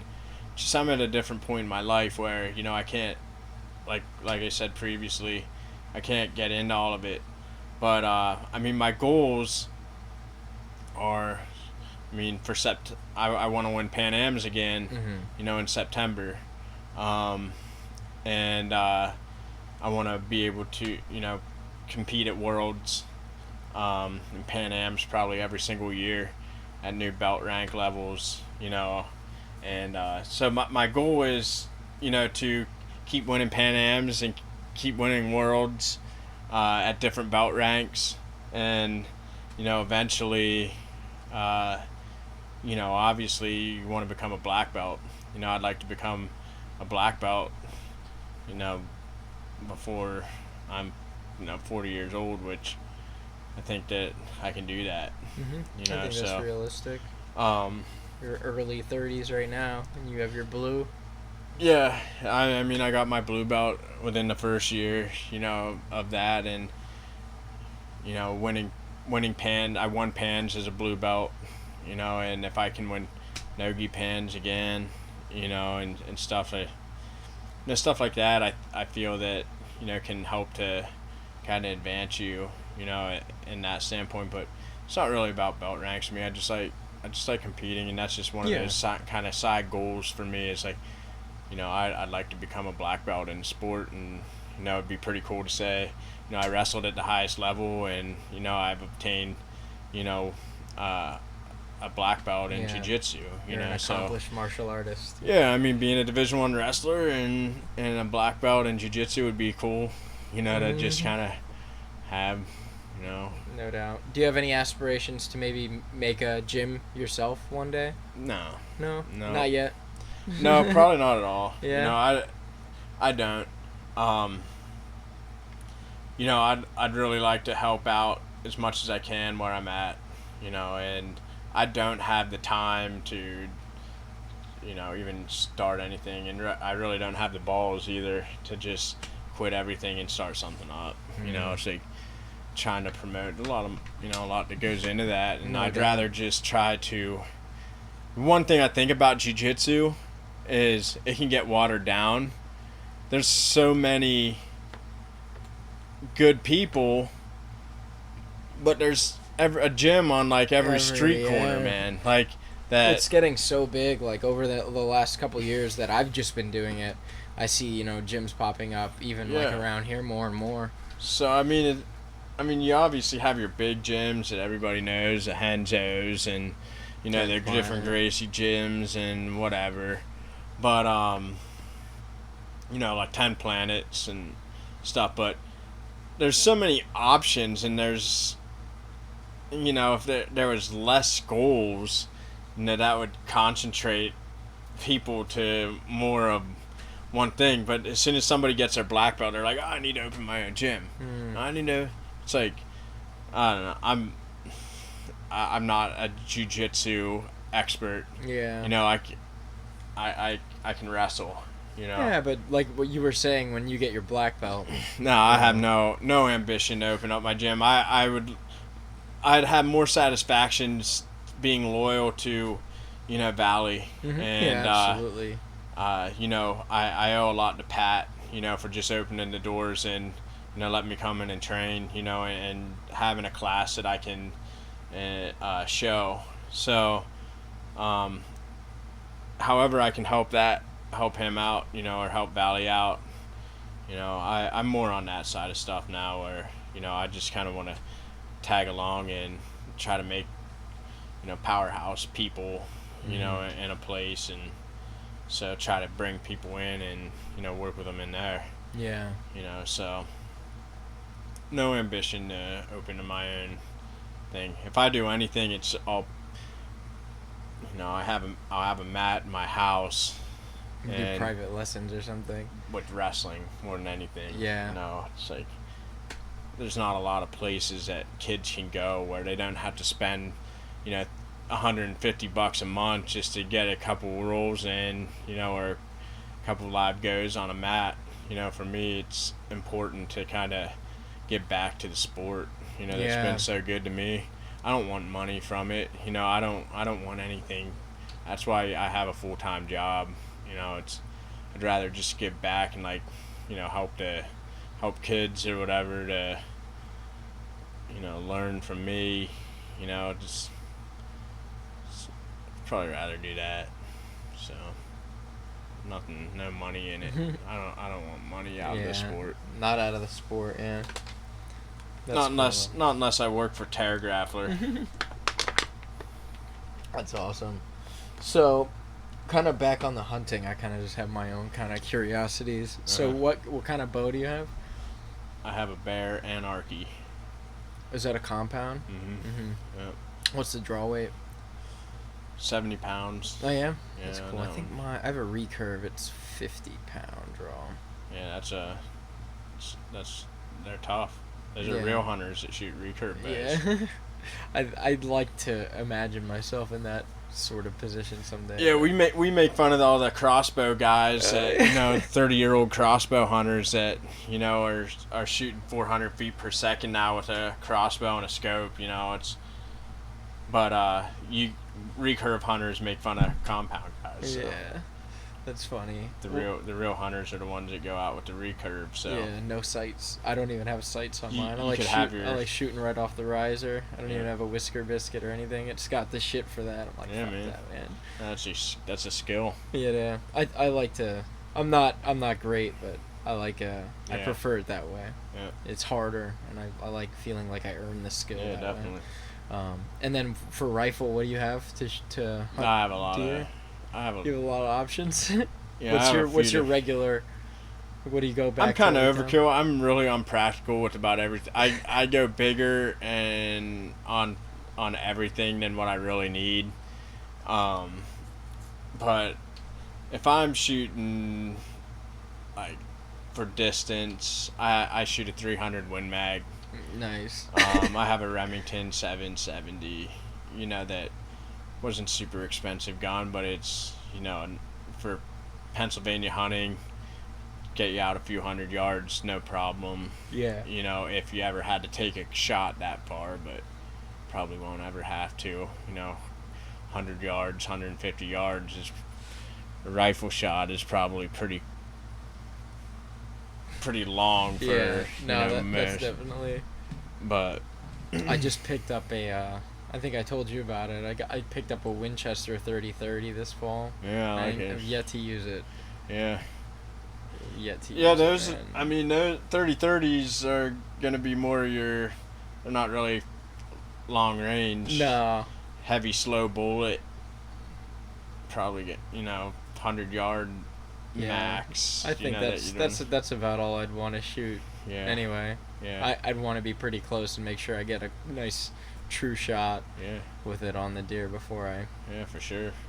Go any crazier and heavier or higher caliber. Well, you look like Crocodile Dundee, so I mean, you need some crocodile teeth on there and get a big, Bowie knife or something.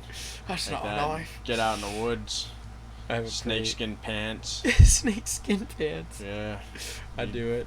I could be your partner in crime. I'd just have you jump out of trees. Yeah. With a spear. You watch any of those like hunting shows and stuff, like Meat Eater? Yeah, I do. Like I will, but I don't really watch a lot of TV either. Yeah, me neither. My wife's been getting me into Netflix. Yeah. Yeah, so I don't really watch much TV, but I just watched Hatfield and McCoy's. Like I'm into that stuff. Like yeah, I don't even know. Hatfield McCoy documentary, watching like real life stuff. I hate seasons. Like, if I look at something, there's like 7 seasons, I'm like, I'm not even going to start it, because I want to see something from start to finish, like, right away, so. I'm not a big movie buff. The movies I like are like First Blood, Rambo. Classics. Those are Bloodsport. Yeah, dude. Yeah, man. No, there's old movies that have terrible acting and. Nah, man, I don't know. Those are my favorite timeless ones. classics, man. Yeah, Rocky. Terminator. Something motivating. Yeah, I gotcha. Yeah, man. Those I love the cult classics, man. I think like my favorite movie growing up was Terminator 2, with the liquid metal Terminator. Oh my god. I can't even tell you if I even remember seeing that. What? Get out of here! That's what I mean. I've never seen Star Wars. I've never seen. Oh my god! I get made fun of all the time, man. Like I'm just now. What's that thing that came out? The Avengers or something. What that newest one? Like everybody. I was like, what the hell is Avengers? Mm-hmm. And then on Netflix there was an Avengers, and I texted the kid. It's like, oh, you gotta watch like these things, and I was like. I got no interest or like the comics stuff, whatever, superheroes. And me neither. This is all just a front. Yeah. So I'm now starting to figure out like what some of these things are, because I watched Avengers, I guess whatever the new one was, the one before that one. Yeah, that's on Netflix. Yeah. So I watched that. Yeah, you're way out of whack with Right. the timeline, man. Yeah. You fucked up. So me and my wife were watching that, and we're like, oh, this is actually pretty cool. And it's like, we should go see the new one. So we didn't realize that, you have to watch Captain America to realize, like, why Thor or whatever. This, that, and the other thing. Like, we just thought that it was this movie and then, like, the next one. So I texted my buddy, I go, hey, man, I watched this Avengers movies on Netflix. I'm ready for the next one. He goes, well, have you ever seen, like, Thor? I'm like, mm-mm. Well, you got to watch all that to catch back up. So I was like, really? Like, I can't. Yeah, he goes, because you probably didn't understand anything about that movie you just watched. You go, no, I just thought that that's the way it started. Yeah. These are just people, like, coming together. Just hanging out. But, no, so I tried catching up. I watched Thor Ragnarok or something like that. Ragnarok? Yeah, That sounds like a porno. Ragnarok. It's Ragnarok. Yeah, so I watched that and I was like, oh, this is pretty sweet actually, and then so I'm starting to get into this little Marvel thing, but yeah, it's a good time. I think I don't know what's that. There's a character who's like a tree or something. Groot. Yeah. I don't think I saw the movie for that one on Netflix too, and I was like, like these ones didn't like really strike me as like the tough like characters. So I was like, I really don't want to watch a whole thing about a tree. I honestly think about a tree. Yeah, I honestly think like a tree and a little badger or whatever. Like it's a raccoon. Yeah, trash panda. Yeah. I'm like, I'm not. There's nothing like superhero to me about like a tree or the Hulk. I think I watched that one. I'm not sure, but Yeah, I like every single Hulk movie that's come out. I liked. See, I didn't know there was more than one. Yeah. See, like I'm talking about like way back. Oh when yeah. Eric Bana was. I Like, can that guy. remember watching it like as a kid on like AMC or something like that where. Oh no, that wasn't even the Hulk. What was that? That was Swamp Thing or something. Oh, probably. Like a swamp thing. Yeah. Swamp. Yeah. That comes probably. out like a swamp. He's like got like Yeah. grass on. Yeah. Yeah, I'm never. I'll just stop there before everybody thinks I'm a total moron. You're probably right. I'm sure that's what it is. I just didn't watch that. I've never watched Star Wars. Or, Yeah. I think no. legit Star Wars fans, most of them agree that. I've what seen they're Star doing- Trek. Star Trek, the movie? No, Or like the just show? the show. Yeah. Way back in the day. Yeah. I used to watch it with my grandpa. Yeah. So that was my whole sci-fi was Star Trek. Yeah. It's all right. That's cool. So, did you see, do you have HBO? No. So, they just came out with a new Chernobyl documentary. You know what Chernobyl is? No. It's the city in Russia that had that nuclear power plant explode. Okay. Dude, it's very good. Yeah. Like, I don't know if you like No, I like documentaries. documentaries. Yeah, dude. It's like a dramatized documentary, but Yeah. dude, it's so fucking good. It's so like I saw the new Avengers movie. Yeah. That was the best film thing I've watched all year by yeah. far. You heard me, Joe. Documentary. That one. Yeah. Watch it. It's so good. It's so good. Yeah. Like it's so good. Like it's so well put together. The facts, like they at the very end they tell you like, you know, this is what like these are the actual sources and this is what this happened to this guy and that the other thing. Incredible. Like I love that real life shit though. Yeah. That's the stuff that gets my rocks I off. like the real stuff. Yeah.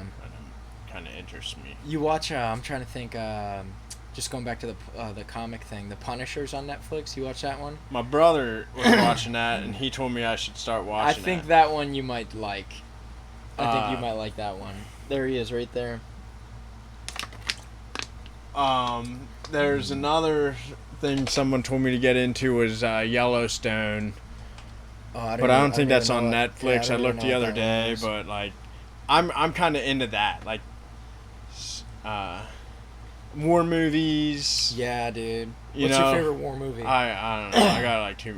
I don't have like favorite. It's kind of like Yeah. if you ask me like who's my favorite band. Yeah. I don't have like it's whatever I'm kind of in the mood Into for. right now, There's so many yeah. good war movies, and every time one comes out, you know, I like to see them, especially the ones based on true stories. You know, so I don't have a favorite war movie. I like pretty much all of them.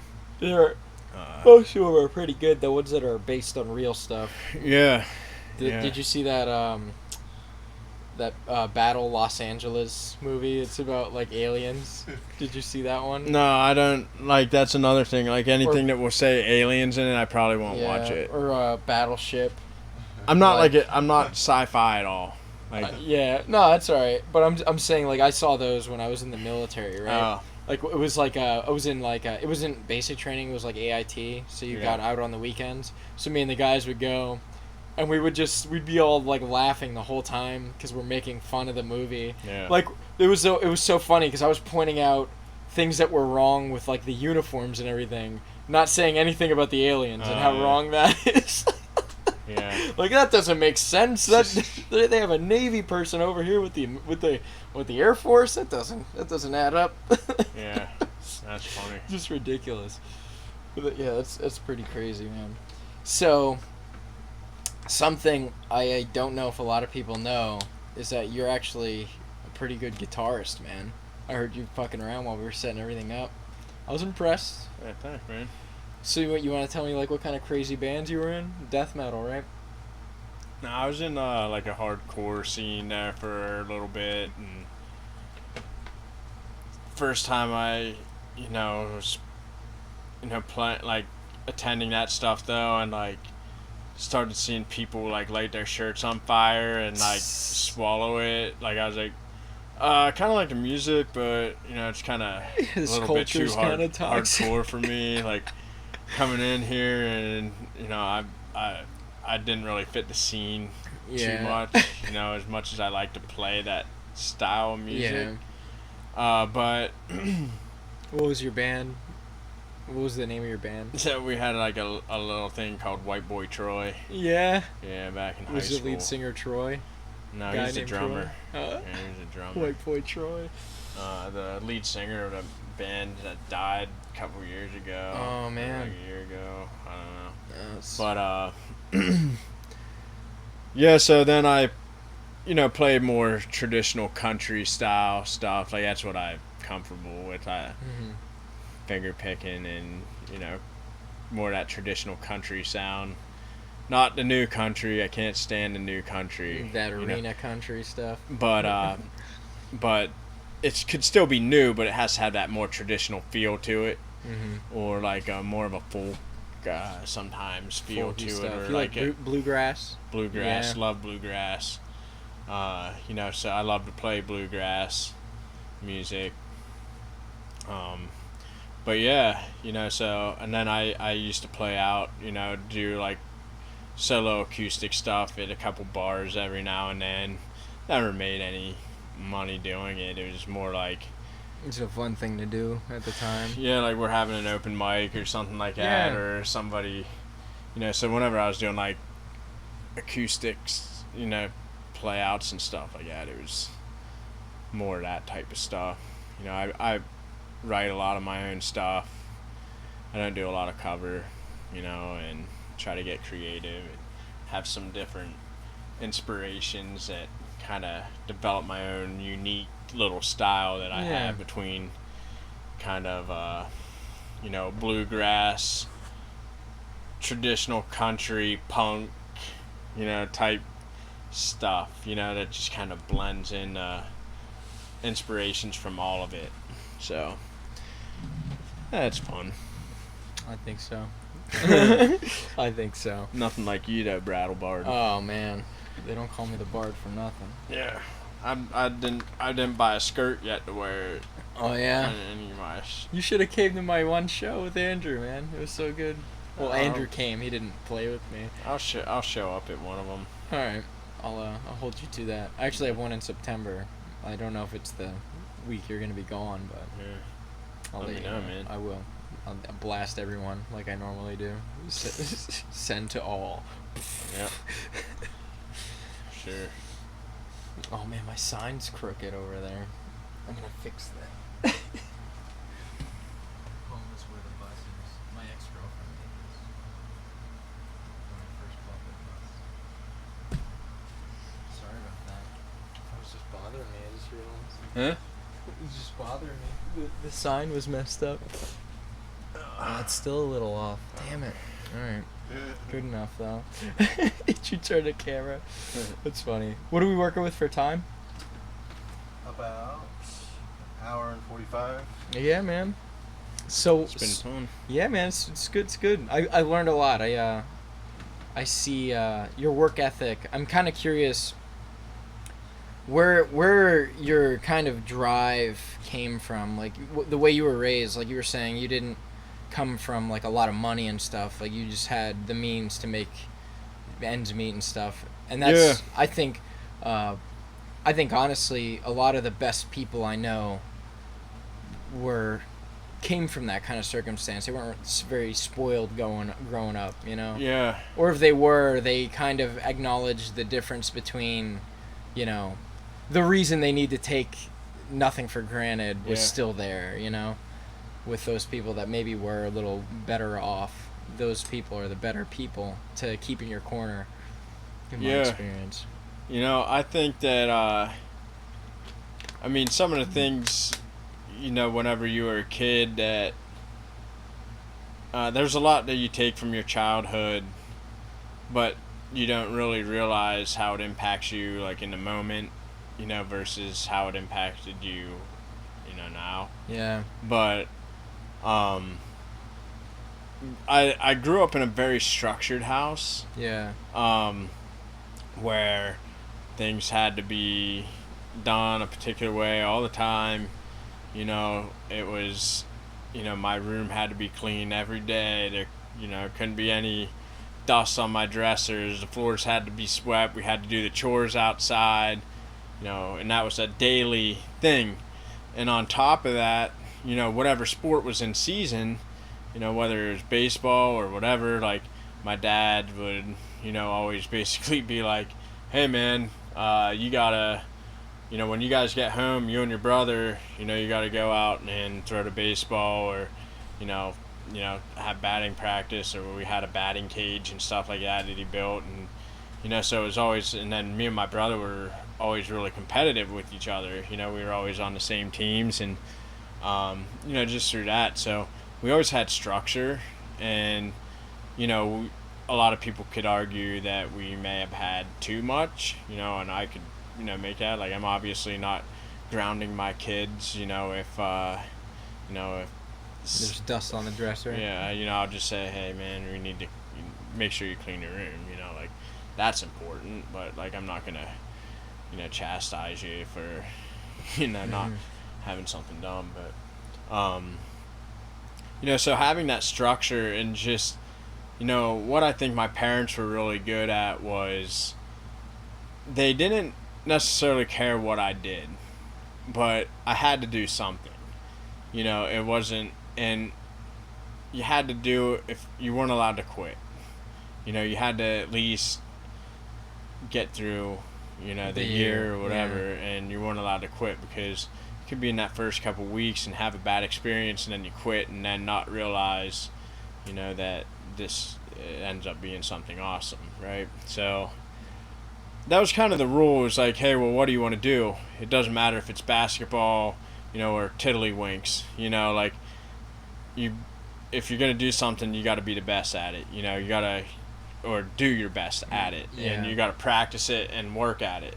You know, you can't just be, you know, go to, you know, practice once a week or twice a week. And I always, you know, was told that I had to do more.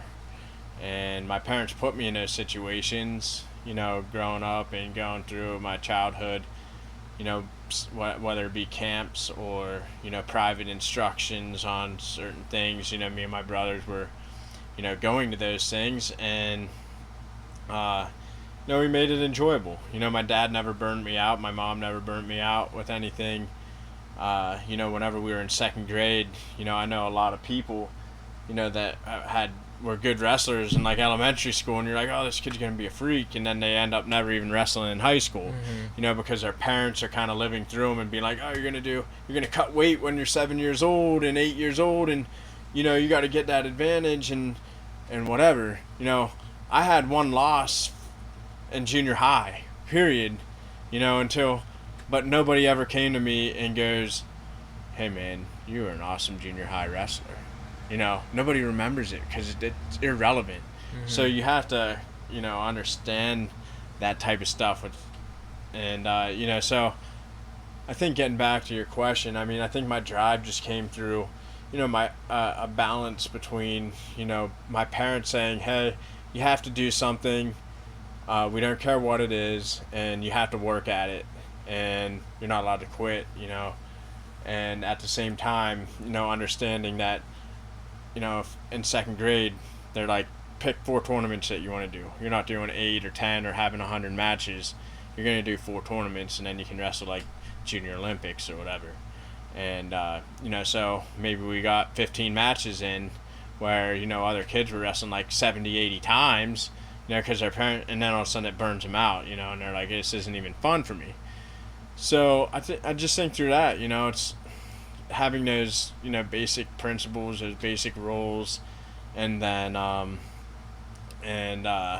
you know, having parents that get it, you know, that make it fun for you. You know, as soon as something's not fun, then you never want to do it.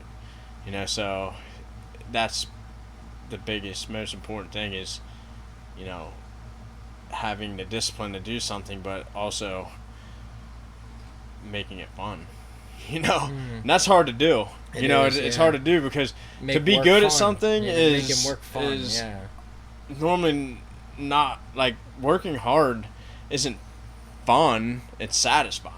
Yes.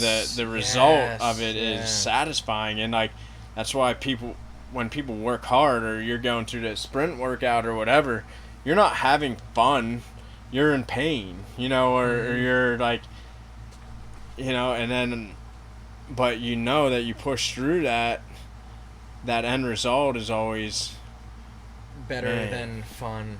Yeah, it's just like, you know, it's kind of that high of, you know, you're better than you were other people. Yeah, or, well, yeah, you know, even like that's definitely true. But like even this morning, like I'm better than I thought I was before I did the run. Because I'm like, man, I fucking hate running. But then I was like, man, I got through that shit, man. Yeah. Even though Eric was 100 feet in front of me, I fucking did it. No, it's and that's it. Like you set your own goals for yourself, like unrealistic expectations too. You know, if you have unrealistic expectations and you don't achieve those things, that can be disheartening. You know, so you know, going into something, you know, you got to understand who you are too. You know, as a person and what you're capable of doing. You know, you can't just, you know, obviously start jiu-jitsu and you're a white belt and say, I'm going to be a black belt national champ or world champ this year. It's not realistic, out of your mind, right? So it's like, you know, just setting those realistic expectations, and then when you achieve those, you know, maybe your goal isn't, you know, to be a world champion this year, but maybe it's to be a good fight, you know, champion or win a good fight tournament, and then you actually accomplish that. That means as much to you as the guy who's already, you know, saying I want to win a, you know, world championship as a black belt. You know, so like those little personal goals is what builds that confidence up and then allows you to have fun with it, and you actually are like, I believe in myself, I believe in my abilities. I came in third last time. I know I could win it, you know, and then you come in second. Well, you didn't accomplish your goal, but you can see that progress, you know, that improvement, you know, because, I mean, if we accomplish our goals, you know, all the time, I mean, I wouldn't be doing what I'm doing right now. I'm sure you wouldn't be doing what you're doing right now. You know, you'd be doing something different. It's all a matter of us, like, you know, just setting goals and working as hard as we can to accomplish it. But, you know, so.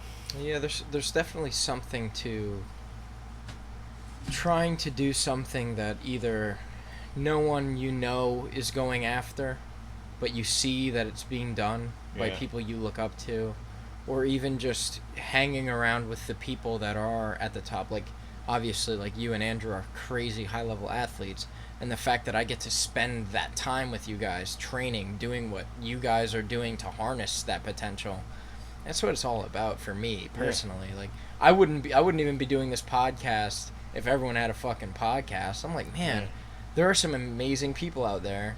I would love to be a vessel for them to showcase, like, how they got to where they are, and, you know, or whatever. Yeah.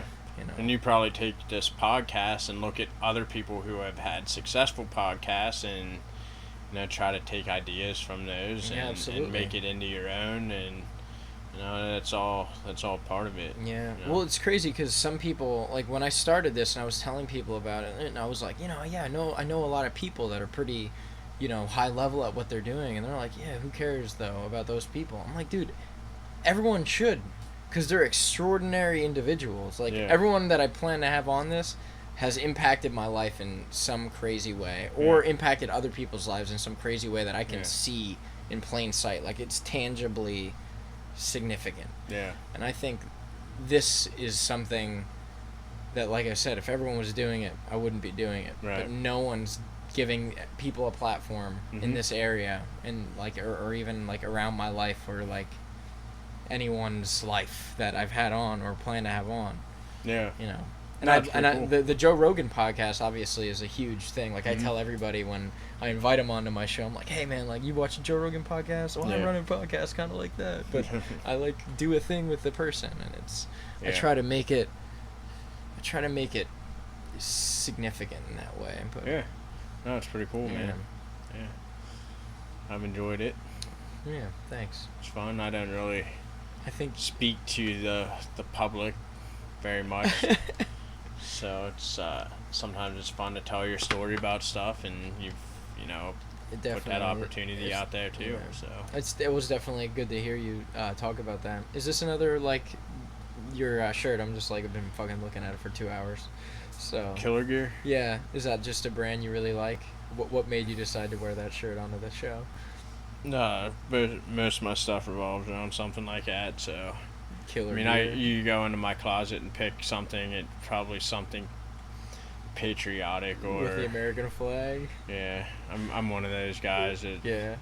Well, You know, even like, so you have 2 brothers and no sisters? yeah. Okay. So, what do they do? Like, obviously, because your foundation of where you grew up, they can't be too far from Nah. the apple doesn't fall far from the Yeah, tree. I mean, my we all did the same sports. Mm-hmm. My older brother was 5-6 years older than me, and so he was kind of. We're all really close, now, and we've always been close. But my brother, my parents are separated while they're divorced, and so whenever I was in junior high and stuff like that, my brother was kind of a, more, fatherly type figure, role model, and. That's important to have, man. Yeah, I mean, my dad's he's a very involved dad. I have a good obviously. father, and good parents. Like, I have good parents, but whenever they divorce, it's like you have to choose. And my older brother was kind of that figure. Whenever we were with my mom, and but he wrestled and played baseball, football. And he was a really good athlete, and everything like that. He decided to go and to Penn Tech College for like a year or so to get into carpentry. Nice. And so did he help you with your basement? He came down one time to help me with the paneling, get started on some of that stuff. But we're all vocational. Mm-hmm. We've all been around that. Like, my dad's an electrician, and so we've been around a lot of that stuff Your whole lives. yeah. And I was in woodworking and drafting and stuff like that all through school, so I love carpentry and building and stuff. I do it all the time. But so he kind of went that route, and he didn't really go the athletics and college route or anything. But he was, super influential to, me and my brother to kind of pave the, way. Mm-hmm. He just... Does he still live in the area? Yeah, he lives back to? in Hollidaysburg Uh-huh. now. And then my younger brother, we came up doing the same thing.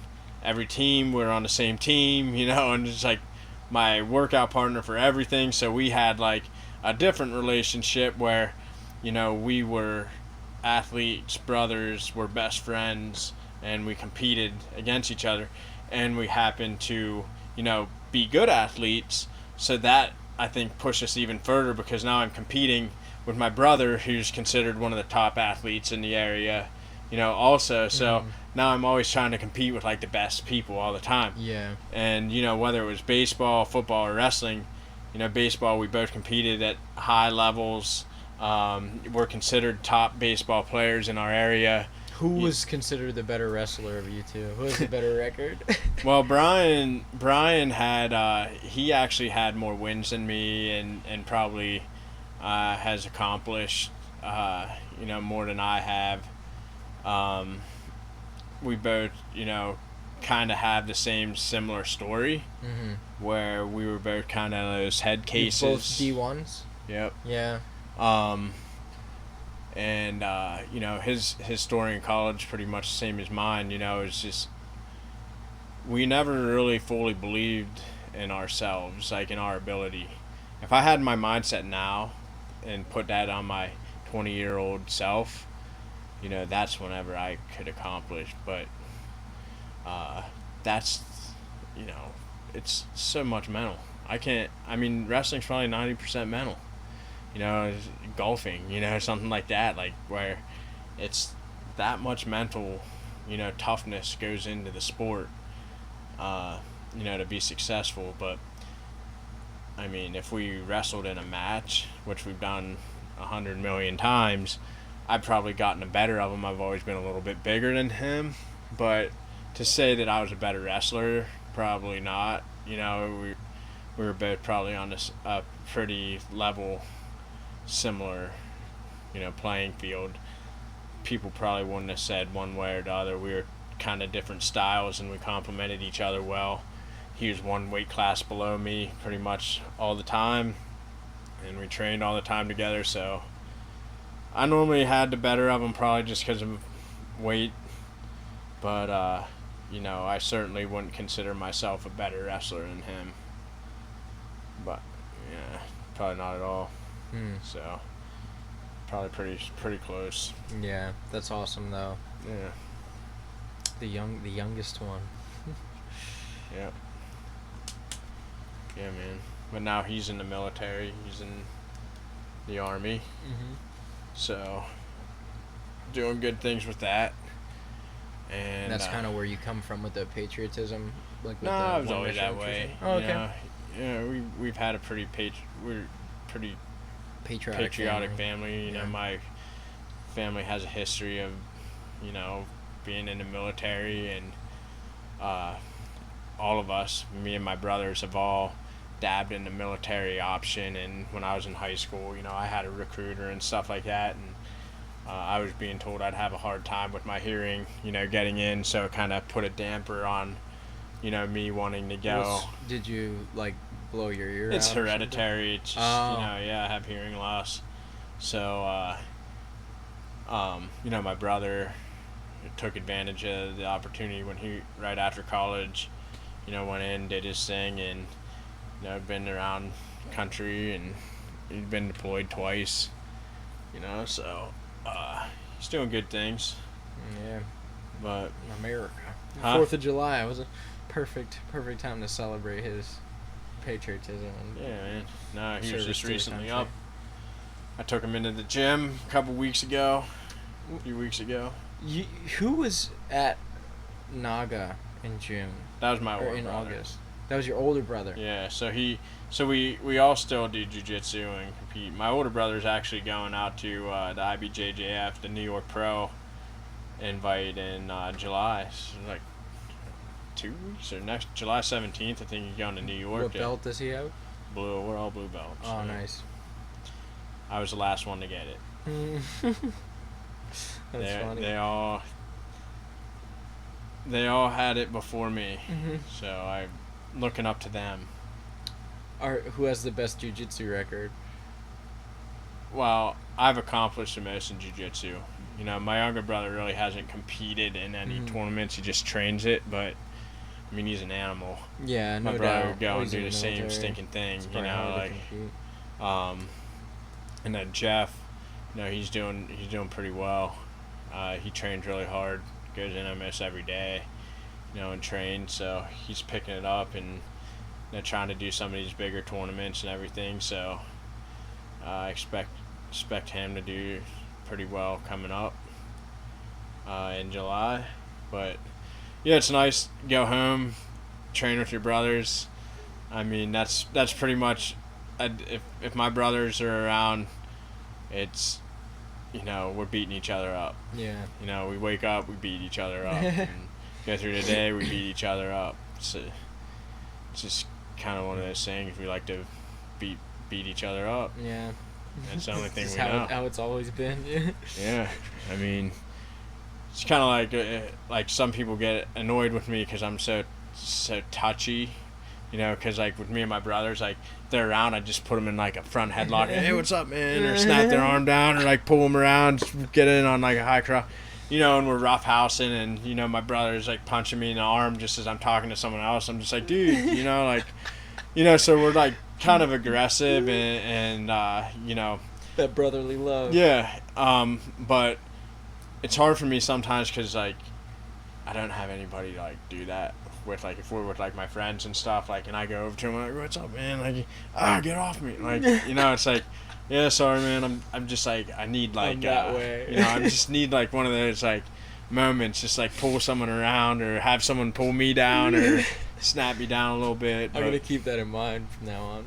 yeah, I'll be that guy for you. yeah, no, yeah, like every time we're in jiu-jitsu and, you know, someone like knees me in the head or something, they're like, oh, I'm so sorry. Don't stop. Like, Yes, don't come say on. sorry to me. Yeah, let's like, go. I enjoy, like, you know, that's my wife. I like coming home. Like, if I got a black eye and like bloody face, You know, you had I a feel good like I day. did something, Yeah. that day. Like, I come home and Katie will be like, "You're happy now, aren't you?" Yeah, I feel like I did something today. You know. What's so your it's training schedule like? Like, what's your Monday to Sunday? Because I know you're Sunday now. fun. Yeah, no, I haven't I decided try- if I'm a fan yet. I have to wake up tomorrow and I'll let you know. Yeah, so it's the only thing that's super consistent, really, is Jiu-jitsu. yeah, and 'cause wrestling. you're the You know, coach. with You I gotta try to be do there. Monday, Wednesday, Thursdays. You know, with that, and then most of my lifting is gonna come in. Monday. No, not Monday. Like Sunday, like the weekends, Mhm. and I get a couple conditioning things. Like, so I try to at least do something every single day, and I try to lift. Like kind of like what we did today, like 3 or 4 times, through the week, and obviously I get the cardio conditioning from jiu-jitsu, wrestling, 3 days a week. Then I try to run, whether it's intervals or, just long distance runs or, tie myself up to those bands on Yeah. the pool and do that I'll do like 3 matches, do that for like a total of like a half hour or, get on a heavy bag, and do hand work or pad work or something like that. So I try to do that like at least twice a week too. Yeah. So sometimes I lift and do jiu-jitsu and wrestling like on twice a day, but that would have to be early in the morning, and it's not nearly as consistent as it used to be. Mm-hmm. Like I said, you get kids and a wife in the mix. You do it when you have time. Yeah. You make the time. You while make the they're time, sleeping. and while somebody's sleeping. I mean, I have too much fun with them to waste that. Waste that time. And yeah. now my kids are starting to get to a real fun age, and I feel guilty.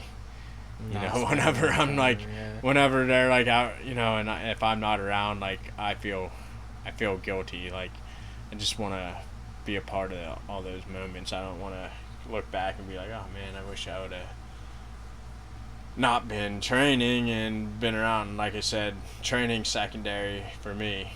It's not a priority for me anymore. This is all fun. It's not a priority. I just hope that I can pass down some knowledge and, if it impacts some people in a positive way, and that's the goal. After PANAMS, after I won PANAMS, I could go all day and get,